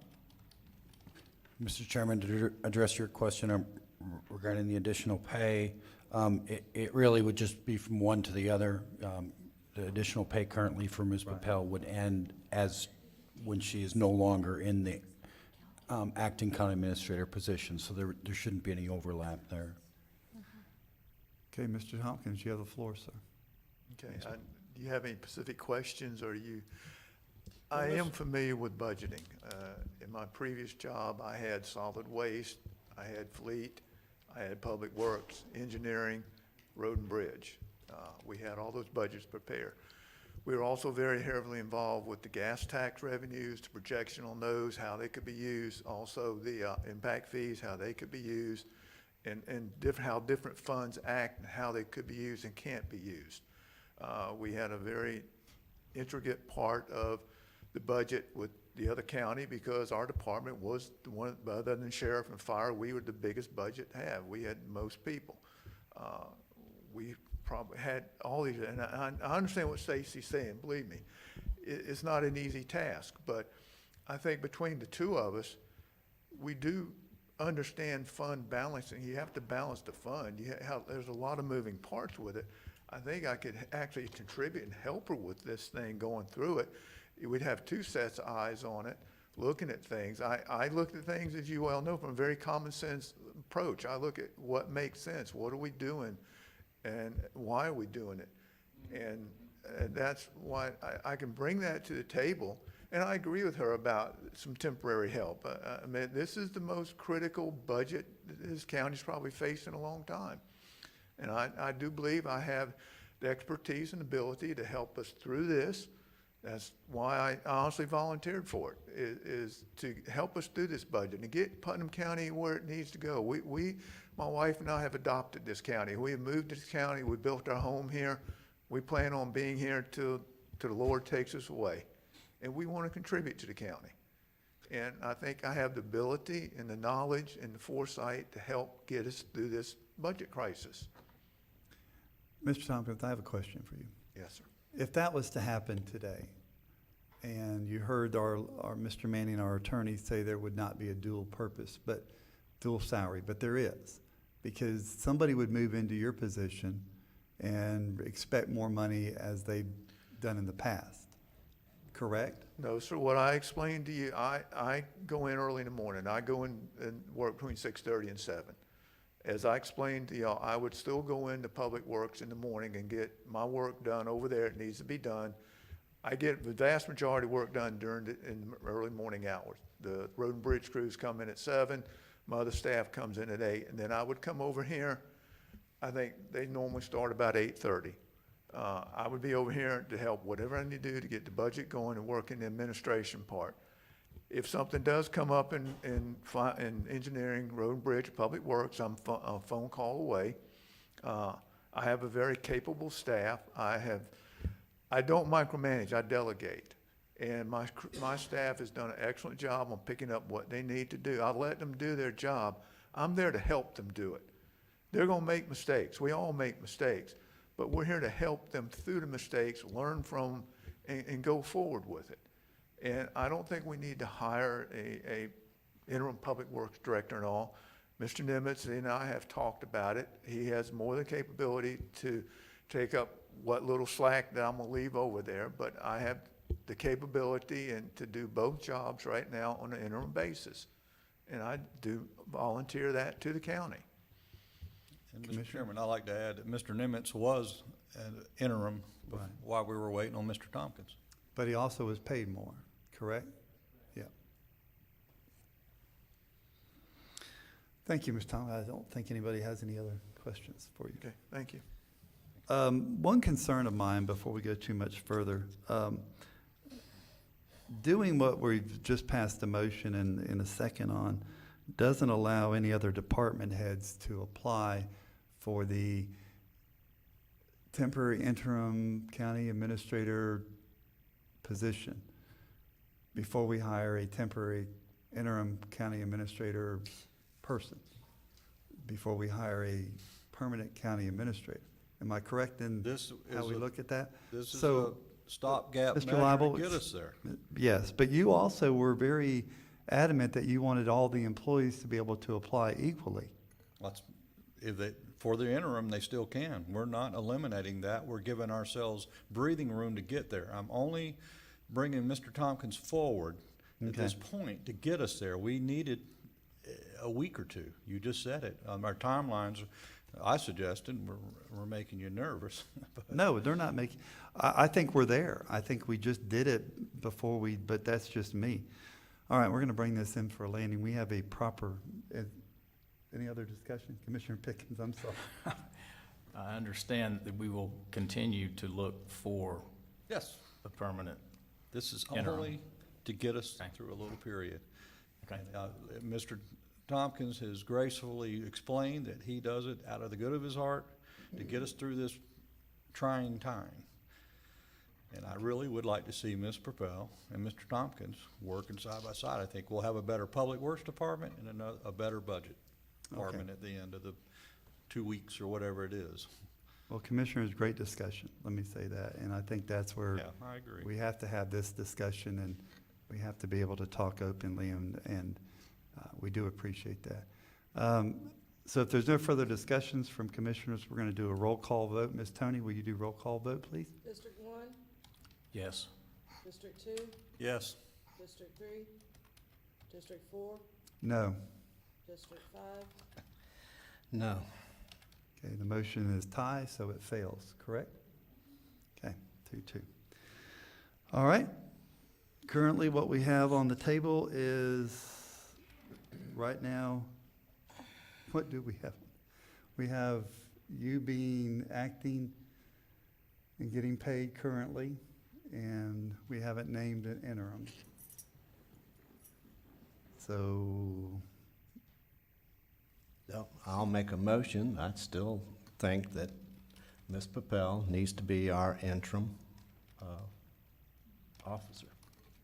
Just until you interview and. Acting is what Yes, she's acting, asking. acting interim officer. Mr. Chairman, we have a motion on the floor. Do we have a second? Okay. We got to discuss it first. okay, that's fine. I'm not sure we need a motion. She is acting. Well, he said acting interim, so they added a word to it. Well, I think that would be inaccurate. I mean, it would be interim. She currently is acting. Okay. So adding the word interim makes us need to vote for it. Yes. If you want to appoint her as interim, yes, it would be a voted. So the motion is acting interim or interim county administrator. Okay. Well, again, I think the motion would be inaccurate as acting interim. She already is acting. Okay. Let's start over. Interim. Start over. I'll make a motion for Ms. Papel. I'll withdraw my last motion. Thank you very much. The new motion is Ms. Pippel would become our interim county administrator. Okay. We have a proper motion on the floor. I'm going to do something I don't have to do, but I'm going to move over to, I'm going to pass the gavel over to the vice chairman. May I borrow your microphone? I second the motion. Are you going to relinquish it, or are you going to keep it? No, I like it. No, I relinquish it. So we have a proper motion and a second. Okay? Tony, roll call vote, please. District 1, No. District 2, No? District 3, District 4, Yes. District 5. Yes. Okay, 2-2, fails. All right, we're getting nowhere. I'm gonna say, where are we now? We're She's back to, acting. we're back to acting, And you're gonna leave it there. and we're gonna leave it there. And with a pay raise of $1,500 a month, and you are still the acting, and we are going to get off this topic unless somebody else wants to, another commissioner wants to join in on it. Well, I'd like to hear just a little conversation on what can make Ms. Propel's job a little more efficient. Because I heard your testimony a minute ago, it was very real and true, and I don't think we did anything to alleviate it. No, I got consensus to get help in here, and that will help. You got consensus to hire 2 people, Yeah, I thought 2 we. temporary positions. That will assist. I mean, it's still, there'll still be hours, but Right. that will assist. So we did do something. So today. you did do something. Just for the public, no, I mean, that's what we did. And I'm glad we have these discussions. Unfortunately, we do have to have them here, but it's good for us to have those here. So thank you very much. Can we take a break? Yeah, we'll take a 5-minute recess. I'll have to listen to what he said. That's one of those weird ones that you're like. He's gonna hit the gavel. He did it, but then he undid what he did. All right. As soon as we get Commissioner Pickens back, we will start back up again. You'll be over here all week. So you can do Joe's minutes. And then another thing that happened, sufficient copies are not provided with, one of the people, and they don't get access to their own copies.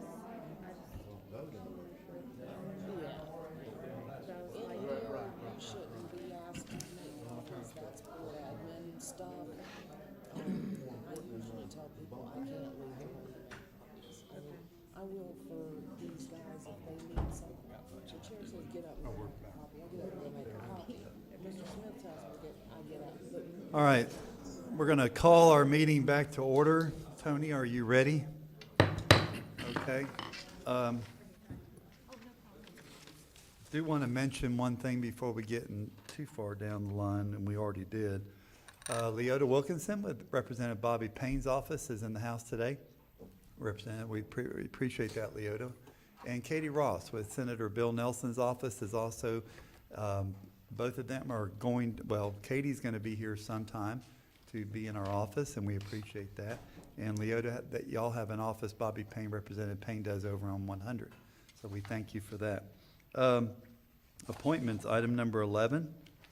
Do we have any appointments to fill? Fishing Fund, Library Board, Parks and Rec, Planning Commission. I'm filling the Public Safety Coordinating Council ones. We still need on Public Safety Coordinating Council Planning Committee, someone who's Director of County Probation or Pretrial and representative from Area Homeless Program or Supportive Housing. I had somebody in mind, but since relatives of the commissioners cannot serve, Commissioner Goddard, your wife got kicked out. Sorry about that. So Waterways and Trails and Zoning Board of Adjustments. So commissioners, if there's no appointments, I'm hearing none. We'll move to County Acting Administrator, Stacy Popel. I have 2 things. Okay. One is the library board is moving forward on moving the archives to the vacant space down beside the Supervisor of Elections and Veteran Services, that empty office that we used for animal adoptions for a period, and before that, a fitness center. They've got some exciting plans. They're gonna have a paint party soon, and then we're going to clean up the floors for them a little bit and fix the front doors and put an alarm on that office. And they're gonna, they have really exciting plans. I think there are members in the audience, if any of them wanna come up. They've got exciting ideas for the window fronts. Good. Ms. Lane, thank you. Now, let me give you a clarification. Yes. I don't paint. I will donate to paint, but you do not want me painting. I am a sprayer kind of guy. I'm not a roller. I'm not a brusher. We all know money is always appreciated. Okay, good. Marcia Lane, 210 East Forest Park Drive. I'm president of the Putnam County Historical Society. We do think Palatka and Putnam County have a bright future. And we too know how bad the budget is. We think we've come up with a thing between the Historical Society, the Genealogy Society, and the Library Board to put together a plan that we take the archives and genealogy and it goes into that building. We will have volunteers. The county library system will give us an archivist 1 day a week for sure, but they don't have the money to keep it open all the time. We will put together a list of volunteers and they will help out. Part of what the library system is, the Historical Society will be putting in is a Past Perfect program that allows us to put everything online. It means if you're in Idaho and want to find out about your father who was down in Crescent City, you can go on and find all this out. It will preserve these records, and it will mean that we have a better opportunity to make people aware of how much is going on and how much has gone on in Putnam County. So we just see it as a very positive thing. With the county's help, we can make this happen. Let us know the date that you're moving in. We'll be glad to be of help to you. Give us any Actually, I'm work, looking for strong backs, gentlemen, so. give us any work days and we'll be glad to, I'm sure we'll all be glad to help you do Well, that. we appreciate it. We do think this is going to be a pretty good thing, and we think it will, we hope to excite kids, newcomers, old-timers about the history of this area and get them involved in helping to preserve it. Thank you.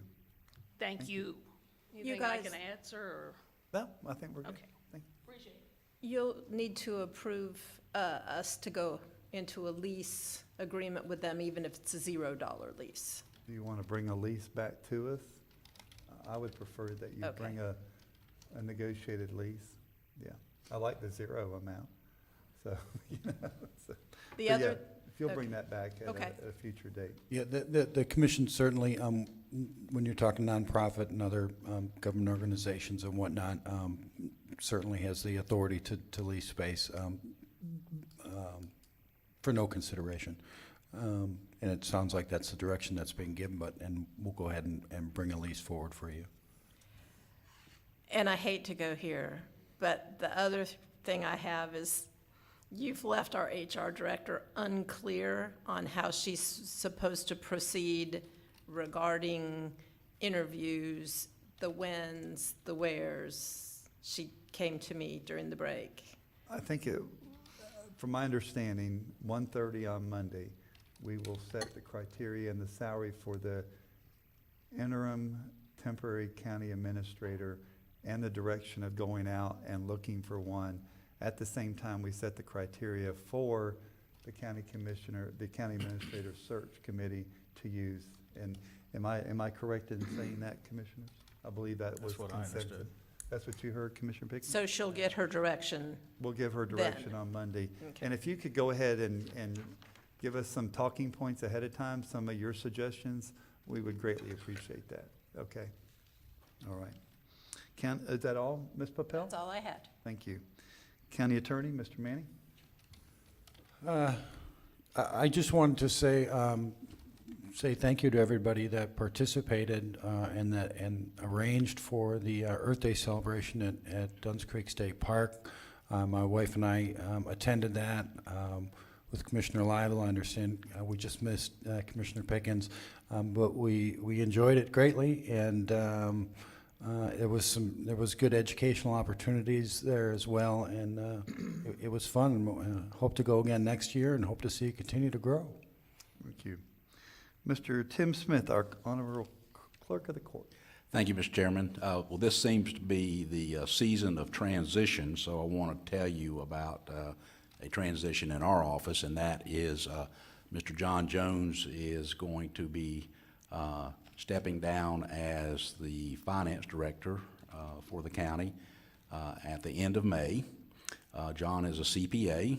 We were fortunate to hire John 14 years ago. Mike Anderson was our finance director prior to that, so we have a rich history of working with the county on all of the various aspects and roles and responsibilities we have as comptroller and chief financial officer.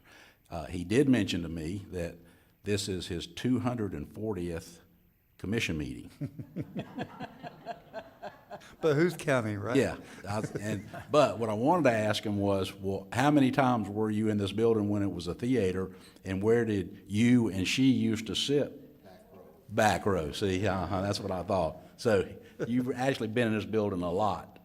Yeah, okay. So, but we're fortunate that Ms. Susan Frank, who was out in the audience with us, also a CPA and has been working with us for a couple of years, is going to be promoted to finance director in the clerk's office. So, and then once that transition happens at the end of May, John will stay on a couple of months and work with her in that transition. So we won't have any additional impacts to budgets or additional personnel during that time frame. Then once John fully retires and leaves our office, then we will then begin a search for replacement CPA for Susan. So that's the process that we're going to go through, and we'll still be in good hands, and we will have a smooth transition with a lot of knowledge. They both came from auditing firms, and so that's been really beneficial to us to have their auditing expertise over the years. And so we're excited about that, and I wanted to congratulate John on a great career with Putnam County and wish him well as he moves forward. So thank you, John. Thank you. And that's all I have, sir. Thank you, Mr. Smith. And only a CPA would count exactly how many times he's been in. That's right. Probably got in a little book somewhere. Yeah, I know, right. Got a little ledger somewhere that he's keeping. Okay. Commissioners, I'll start with my left. Commissioner Pickens. Yeah, just a couple things.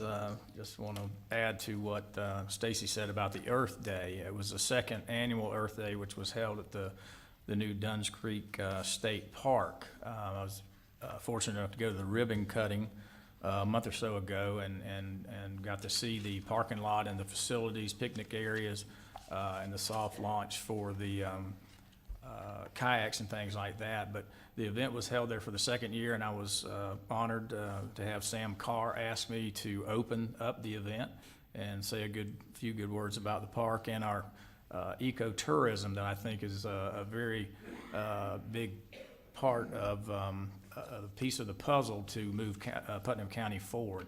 And so anyway, my wife and I were able to take our boat and all the way around and met Chip and Stacy for just a little bit, but it was a great event.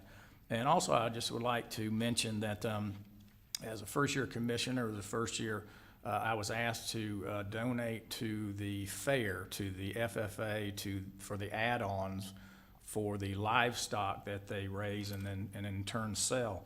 And I'm not sure all who contributed, but I know it was the county commissioners and probably some of the other employees with the county. But I just want to thank the FFA and the participants, the young people. I've received about 10 thank you notes from those children, and I thought that was kind of a lost art. Everything was an email.